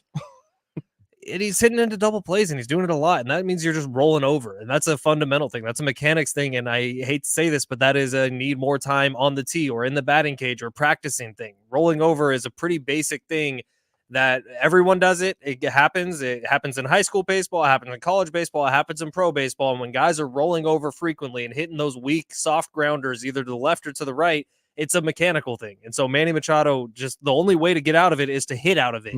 Does he work on cars? What? It was a mechanics thing. No, it's good. It's good. I'm glad that you brought us there. Thank you for that departure from the conversation. We should probably bring him down to an auto body shop and get him fixed up right. Fletch actually gets upset. Well, we were just talking about it. Padres lose to the Rockies again. 6-3 last night. Dylan Cease gave up 3 runs. Bullpens gave up 3 more. Padres struggled with leaving runners on last night. Looked a lot like last season. They can't avoid a sweep against the Rockies today with a day game. 1:10 first pitch. Ronel Blanco, a rising superstar. What's up with the papers? Oh, I thought you were crinkling something. Houston Astro pitcher, the only pitcher to. Are you okay? Are you having a stroke right now? Can't see straight. It's Friday, man. It's Marco Friday. We've been drinking, right? Everybody's been drinking, right? Yeah. Well, God, as far as I was concerned, when I woke up, it was Friday. If anyone is listening, do not text Travis Dill. He cannot handle anything today. Because he will read it out loud. Guys. Everything's fine. Okay. Amazon just delivered something to my house. Let me click over to the Wait, is that a ring camera notification? Oh, wait, hold on. Oh, no. Haley Deegan started a live video, guys, on Instagram. Is that your daughter? No, it's a race car driver. Haley drives a race car. It's Houston Astros, the only guy to throw a no-hitter so far this year. He's been busted, guys. He got tossed yesterday in the 4th inning for sticky stuff. And the first base umpire, this was the quote. It was the stickiest stuff I've ever felt on a glove since we've been doing this for a few years now. In the world of promo codes. Is that a real quote? That is the Oh, real they got quote. to Reggie Bush this thing, because usually if there's a no-hitter or something, they'll send a glove or a cleat or something to the Hall of Fame and put it in there on display. They got to take it out. Yep, that's what they got to do. In the world of promo codes, Sage the Dapper Poodle took home the title for Best in Show at the 148th Annual Westminster Kennel Club Dog Show yesterday. What does that have to do with promo codes? Promo code dogs, Fletch. Got promo it. code dog. Prize Picks. Download the app today. In the NBA, New York and pest controlled the Pacers 121-91, and a Denver's reaction occurred against the Timberwolves 112-97. Hashtag science, hashtag science guy, hashtag Bill Nye, hashtag Beacons World, hashtag rat, hashtag mouse, hashtag Disneyland, hashtag see you Saturday, hashtag Mickey, hashtag Pluto, hashtag not a planet, hashtag not on my watch. Wow. Thanks, guys. Wow. That's what I don't know what was lap worthy. All inclusive, from mechanical Felt like that was one of the best halftimes we've to had. why are you crinkling a paper to all the hashtags. Yeah, I feel like you're like Manny Machado. You just need a reset. Like you just need a quick lap. I just need to go home and hang out with my baby. You gotta go home, hang out with the baby. Okay, I'll do a quick lap, and then we should red pill, blue pill. We absolutely should. Red pill, blue pill. It's a Wednesday staple. We'll get to that in a moment. But yeah, I just read this update from Houston Astros starter Ronel Blanco ejected in the 4th inning during that 2-1 win over the A's, and it was because, and this is a direct quote from Laz Diaz, the home plate umpire.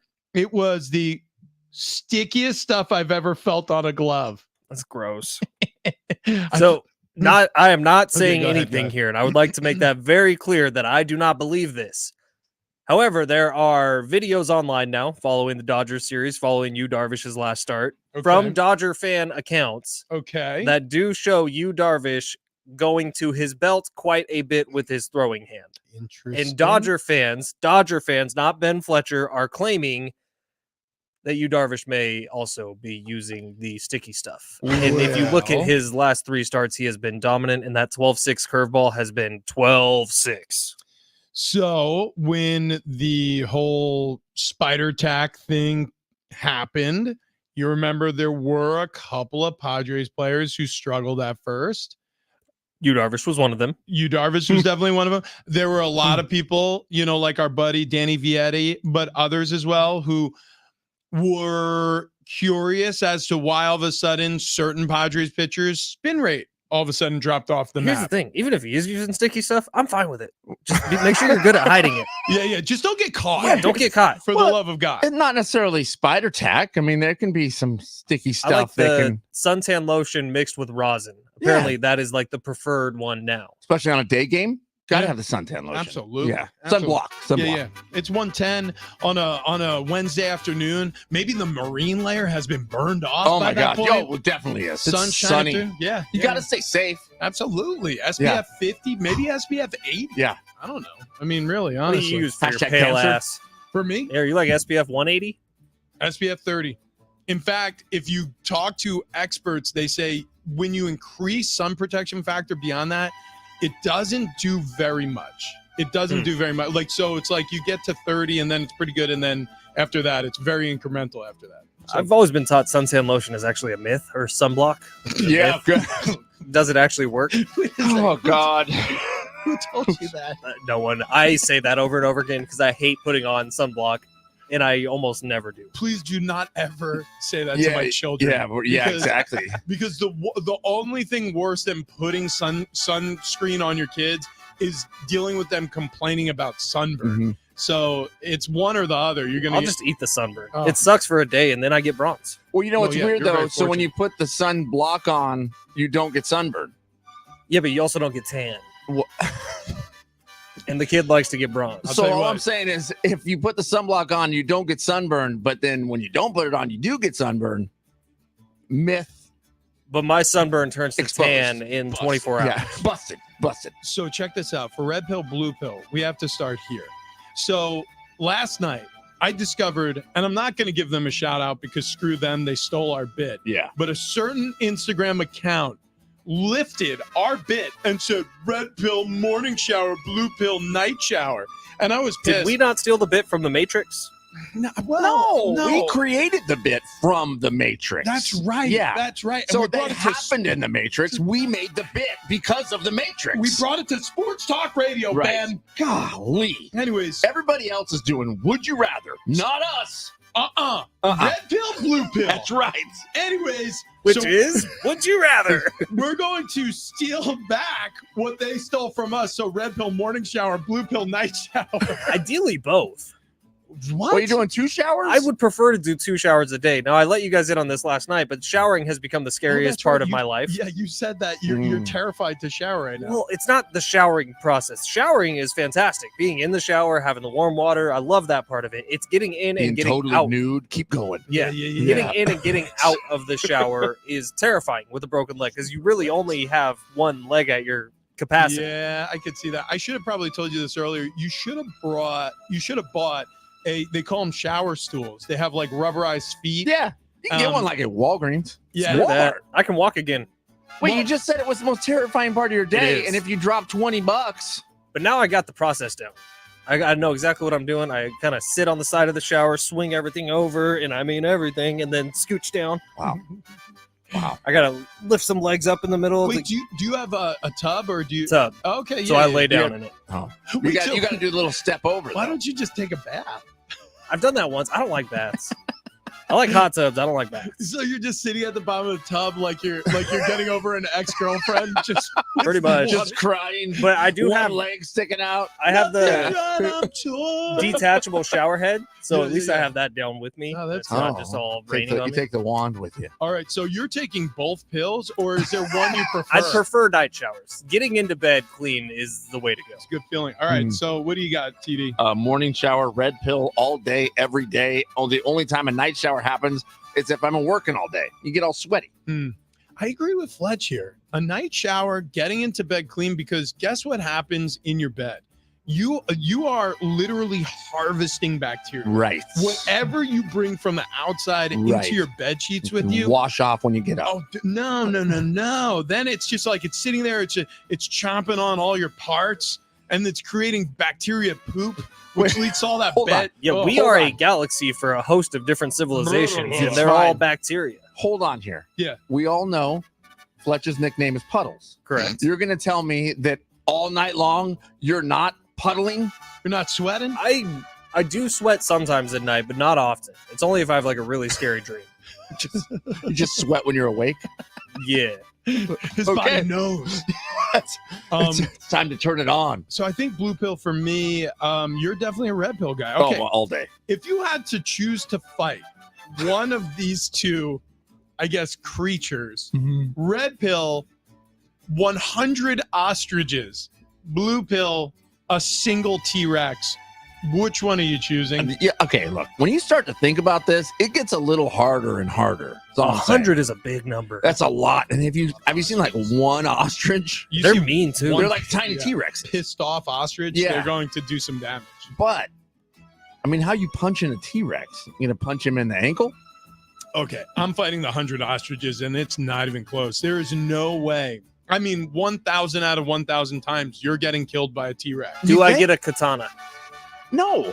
Well, if I had a katana, only if you find one in your quest. Big neck. What? For the ostriches. That you can just kind of. Oh. Yeah, I feel like, no, it's got to be bare hands. Dude, I still think I'm going ostriches. I'm going ostrich. I think I would Red go pill. T-Rex on this. I think I would take my chances with one T-Rex. It is a cooler way to die, and I think I'm dying either way. I'd rather die just being eaten once than pecked to death. I think I could beat the T-Rex. I also feel like ostriches in general would be fairly disinterested. Like, like after you started beating up a few of them. Wait, you said you think you could beat the T-Rex? Yeah, I think I could. Talk us through that. Well, okay. I think that I could outsmart the T-Rex in a way that, I mean, I could wear him down. I don't see a T-Rex. To me, a T-Rex is going to be more of like the vulture type of a bird than actually like an attack bird. Like, I think the ostrich would actually want to attack me, and where a T-Rex, I think we got this all wrong. The most fearsome predator of all time. You see, I don't know if it was a predator so much. That's what I'm saying. I think the T-Rex like wants to eat something it's already found. But anyways, let's just say it's chasing after me, okay? I'm going to dart left and right a lot quicker than that T-Rex can move left and right. Like, I'm going to break T-Rex's ankles. That's all I'm saying. And we're talking TD over here, who can't do anything out on the court. No.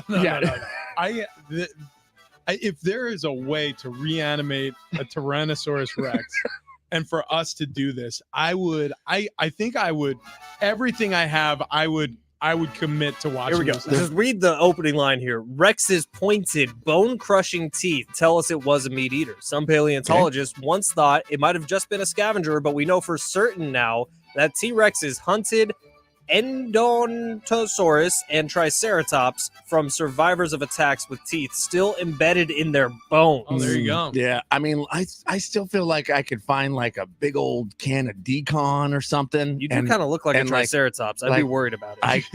You look like a delicious Triceratops. I think I could run behind a Triceratops. While the T-Rex goes to eat me, he'd eat the Triceratops. That's where I throw in that rat poison. I get enough in him. A T-Rex is not going to make it. I can't have a katana, but you could have rat poison? If I find it on my journey. Where are you going to find rat poison? I don't know. I have no idea. Out in the wilderness.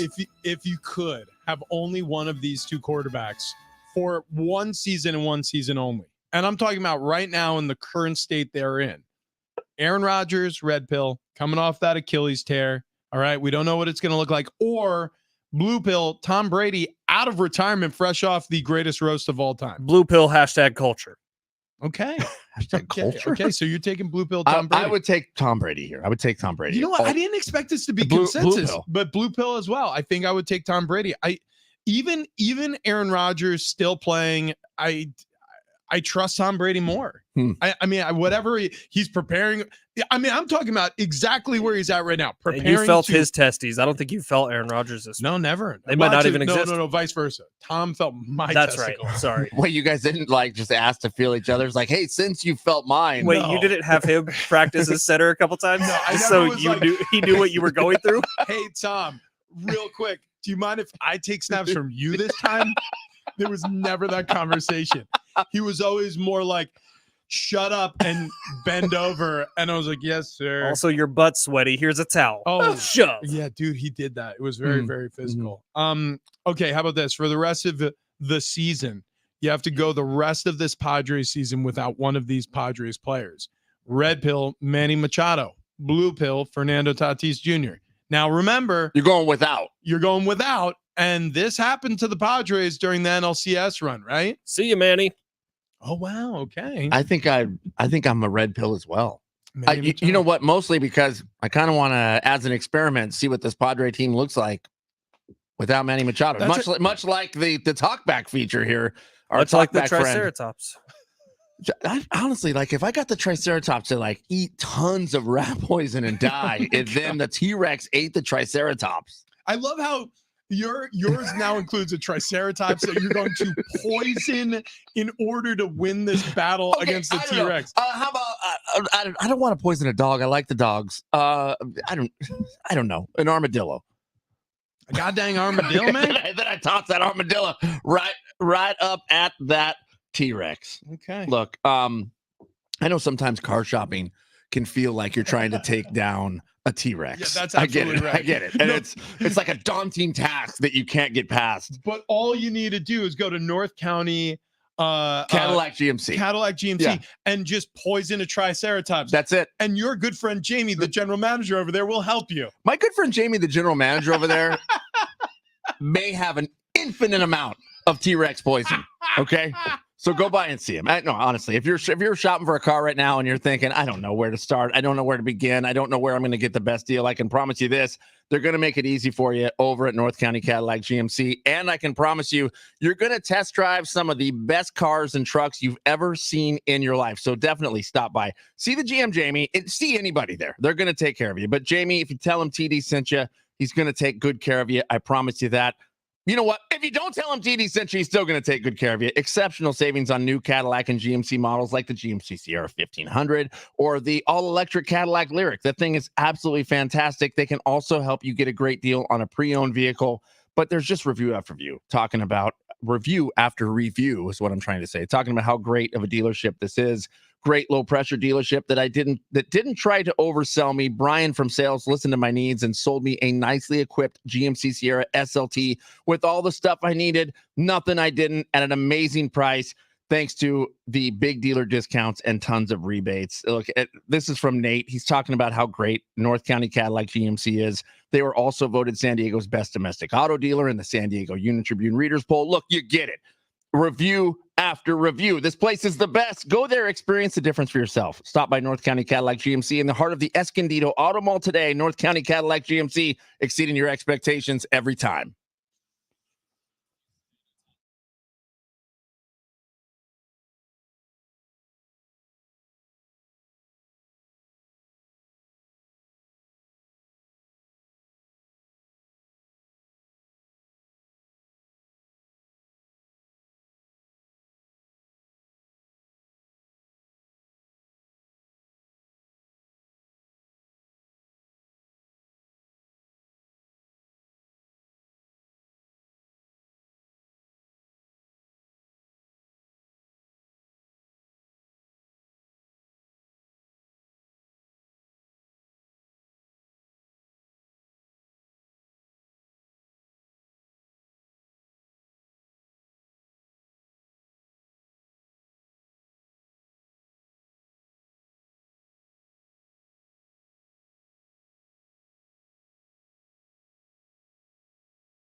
This update presented by EvansTire.com. Kevin Acee coming up next. Padres lose yesterday. The Rockies 6-3. 1:10 first pitch today. Day off tomorrow. NBA playoffs last night. Knicks take a 3-2 series lead over the Pacers. Nuggets take a 3-2 series lead over the Timberwolves. Now at Evans Tire and Service Centers, buy 2 Kumo tires and get 2 free through May 25th. Certain restrictions apply. Plus, they have flexible financing with the Evans Tire credit card. Walk in or dial pound 250. Keyword Evans Tire. Schedule now.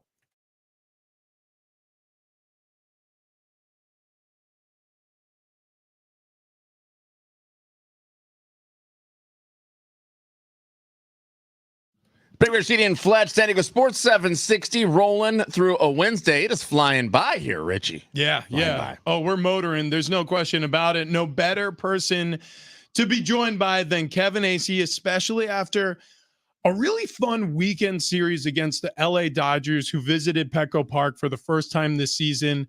And you have heroics from Luis Arraez, who just arrived a week ago in trade. Remember that Friday night walk-off victory against the Dodgers? I mean, unbelievable. His first game at Petco Park, he plays hero.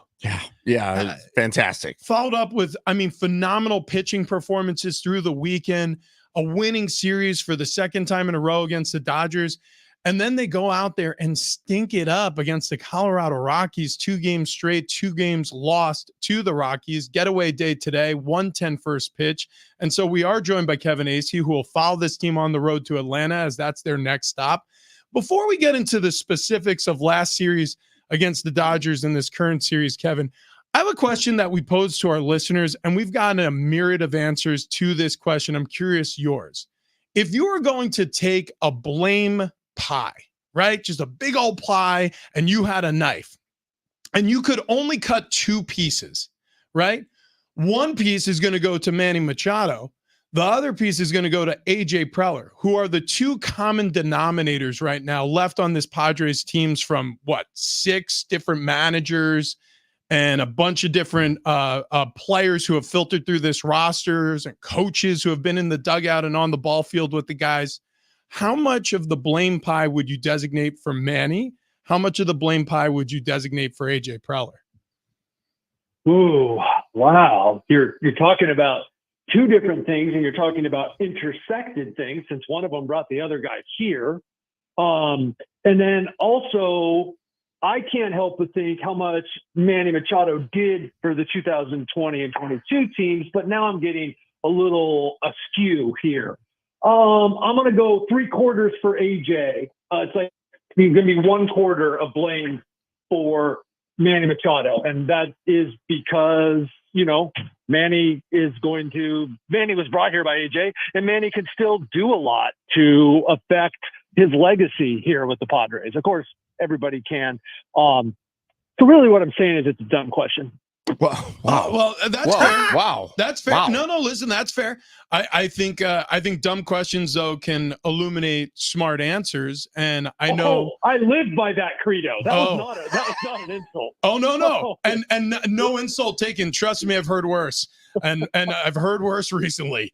But taking that dumb question to another inevitable logical step, because that's what I like to do with dumb questions. From a cultural standpoint, this Padres team, during the stretch of time that Manny's been a part of it, has been overall disappointing, right? When we think about now, and again, I'm not saying that Manny is fully to blame here, because there have been a bunch of different managers and voices in the room, a bunch of different coaches. AJ Preller is a common denominator. We just discussed that. But Manny Machado, too, has been here. He's creeping on being a Padre for a decade.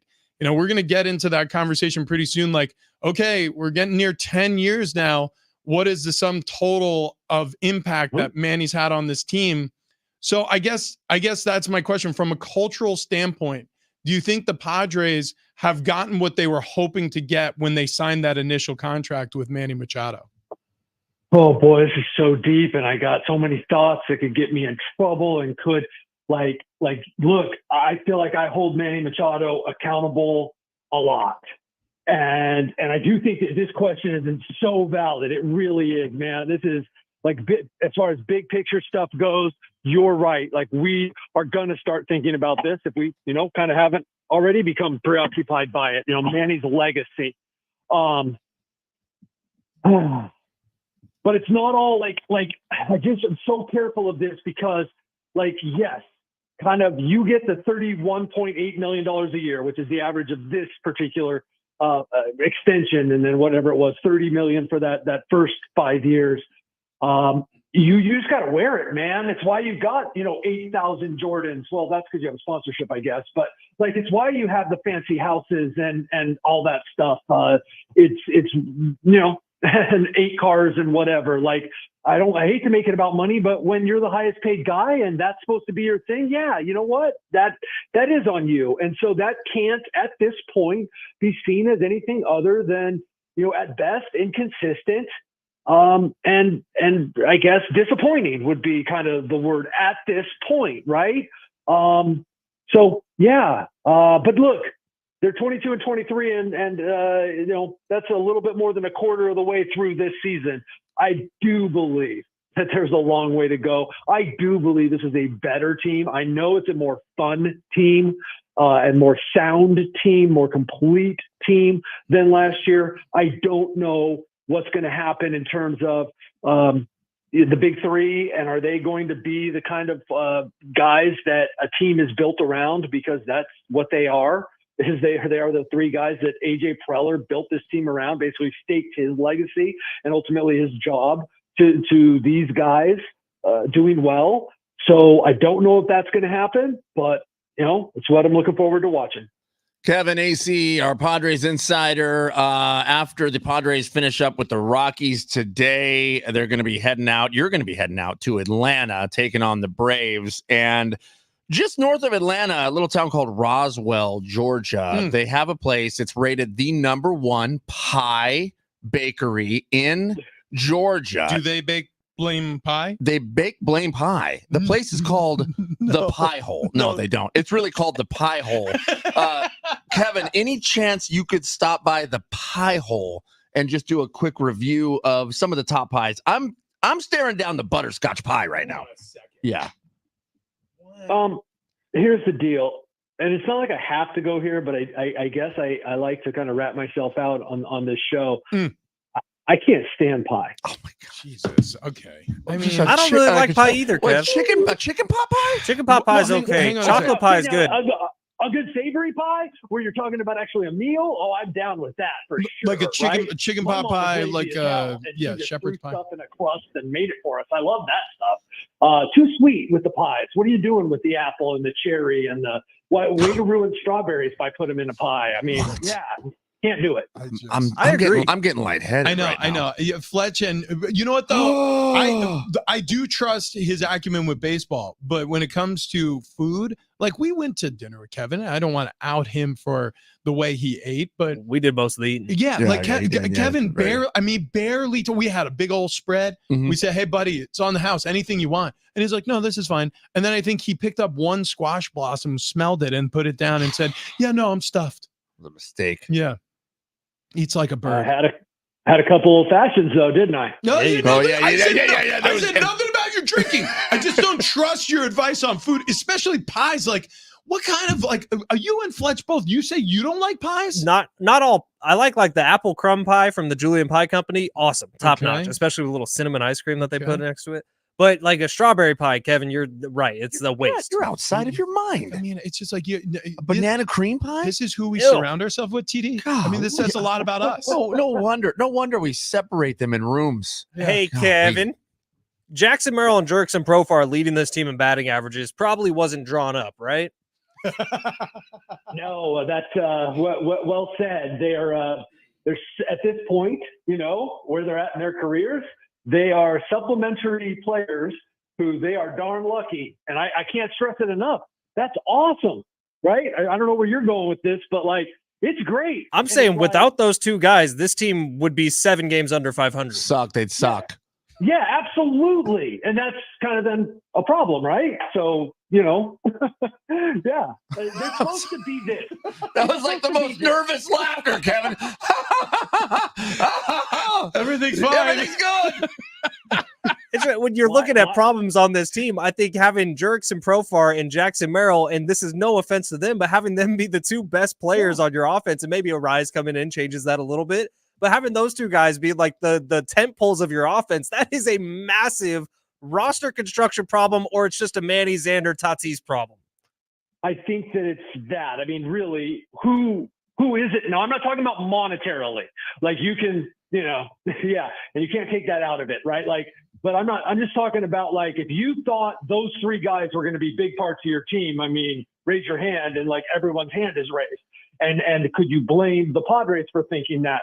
And like I said, I think it's a credit to AJ. It is absolutely a credit to AJ that he filled out the roster with the kind of guys that, I mean, they are a far more complete lineup than they were, and they're a more complete lineup than the Dodgers. But I wrote about it today. Like, take a look at the three guys the Dodgers are counting on. Now, the Padres guys don't have to be that, right? But if each one of them, well, Tatis added 50 points to his, all of them, because Tatis is like 750 or OPS right now. So if all of those guys added 50 points to their OPS, we'd still be like, wow, those guys aren't doing very well.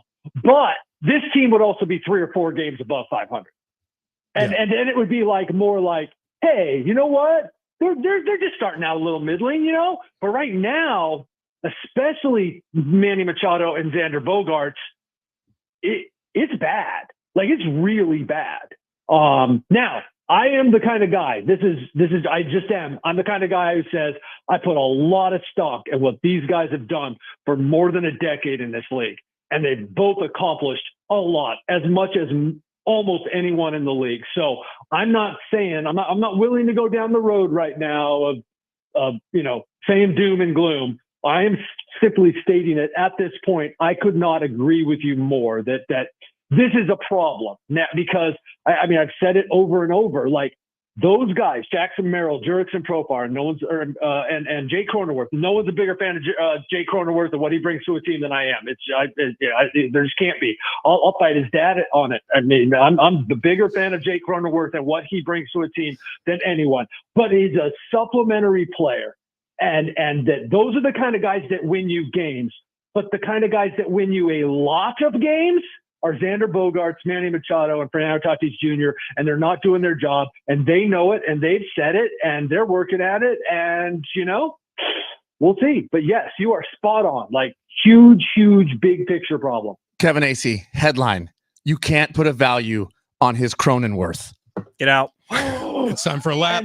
Finally. Kevin likes it. Kevin likes it. You got to take a lap. Doesn't matter. No, because Kevin Acee just said it. He's a bigger fan of Cronenworth than his dad. So Kevin is defending his boy. You got to take a lap, and maybe Kevin has to take a lap. I love you. Okay, I love you, Kevin. Kevin, we love you. We got to go, and you got to go. You're heading out to Atlanta today. We'll miss you. Send us a postcard. Talk to you next week. There he goes, Kevin Acee.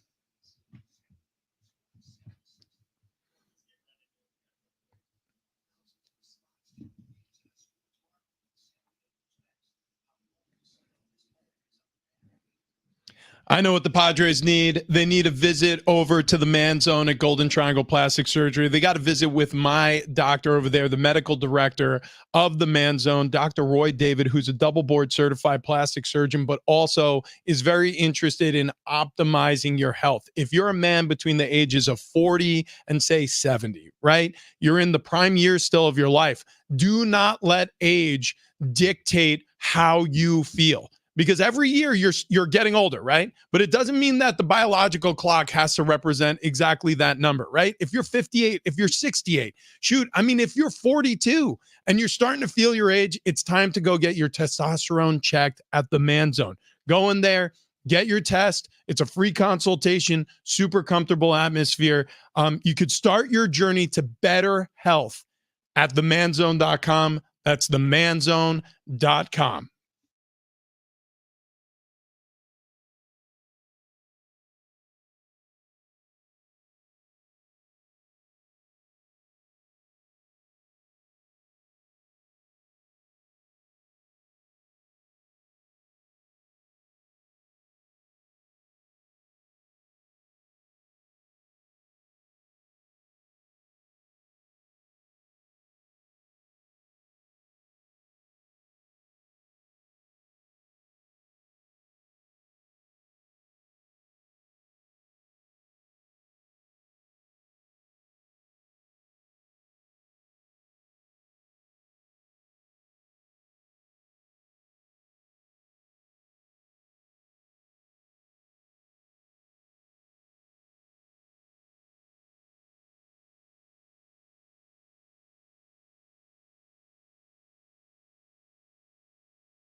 Oh my goodness. We are doing America a service here, Fletch, and we didn't even realize it when we started, but sweeping through this very nation, Prize Picks, people are downloading the app, they're opening the app, they're playing the app, and they are saving money, and they are saving maybe lives. Who knows? Who knows what people are up to when they're not on the Prize Picks app?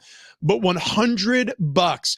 The people at Prize Picks, they'll match your deposit up to $100 if you sign up with promo code DOGS, DOGS. And say you don't trust Rich and me. You're like, oh, you guys are just the idiots I listen to in the morning. You know who you definitely trust? Theo Vaughn. That's right, comedian of the stars. He uses Prize Picks on a daily basis. He'd be firing on basketball, firing. I don't think he actually uses Prize Picks. Maybe he does. Maybe he does. My point is, like, I don't think he should be our character witness. Theo Vaughn uses Prize Picks all the time. Listen, I'm enjoying testing my skills on Prize Picks with playoff basketball this season. It's the simplest way to get in on the action. Just select 2 or more players, pick more or less on their projected stats, submit your lineup. I won last night on overseas tennis. So it's not just on basketball. It's not just on the Major League Baseball. You can get into all sorts of weird stuff. How about if one of your kids is like super into e-gaming and that's all they want to watch? Well, how about father-son activity? You watch the e-gaming with them because Call of Duty is available on Prize Picks. You're just watching people and how many kills they get in a match. I love this so much. Sign up today with promo code DOGS. That's DOGS on Prize Picks. They'll match you up to $100. Woo!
Big Rich, TD, and Fletch. We are cruising to the finish line here. We got a lot to do in a very short amount of time. This Big Rich over here, he's looking a little bit littler. Thank you very much. So we're going to start not that rich. right there. Then we're going to read a text, and then we're going to get to bottom of the barrel if we can. Here's the deal. I've lost over 35 pounds with SDFatLoss.com. I keep getting asked. Actually, recently, somebody reached out on Twitter, and they're like, did you really lose all this weight? I was looking at pictures. You're looking slim. I'm like, absolutely. I'm like, ask TD, ask Fletch. I tagged you guys in this post because we've all lost a tremendous amount of weight. Over the course of our time working with SDFatLoss.com, we have lost close to 150 pounds. Fletch is doing the lion's share of that work. Because he's almost got 50 of the 150. Yeah, it's pretty impressive. Might be there. I haven't stepped on the scale today. It's pretty amazing. We've lost a small human's worth of weight. So if you want to Gladiator. Yeah, the Glizzy Gladiator sitting next to TD at Justin Timberlake last night. She's clearly not on SD Fat Loss. No. Not unless she's eating if you're doing the 80-20 rule with hot dogs, she'd be eating, I don't know, like 90 hot dogs. You're absolutely right. SDFatLoss.com. Save $200 by mentioning Big Rich, TD, and Fletch. That's $200 off your subscription if you mention Big Rich, TD, and Fletch. Really quick text from the 858. From a cultural standpoint, when has this team ever been considered a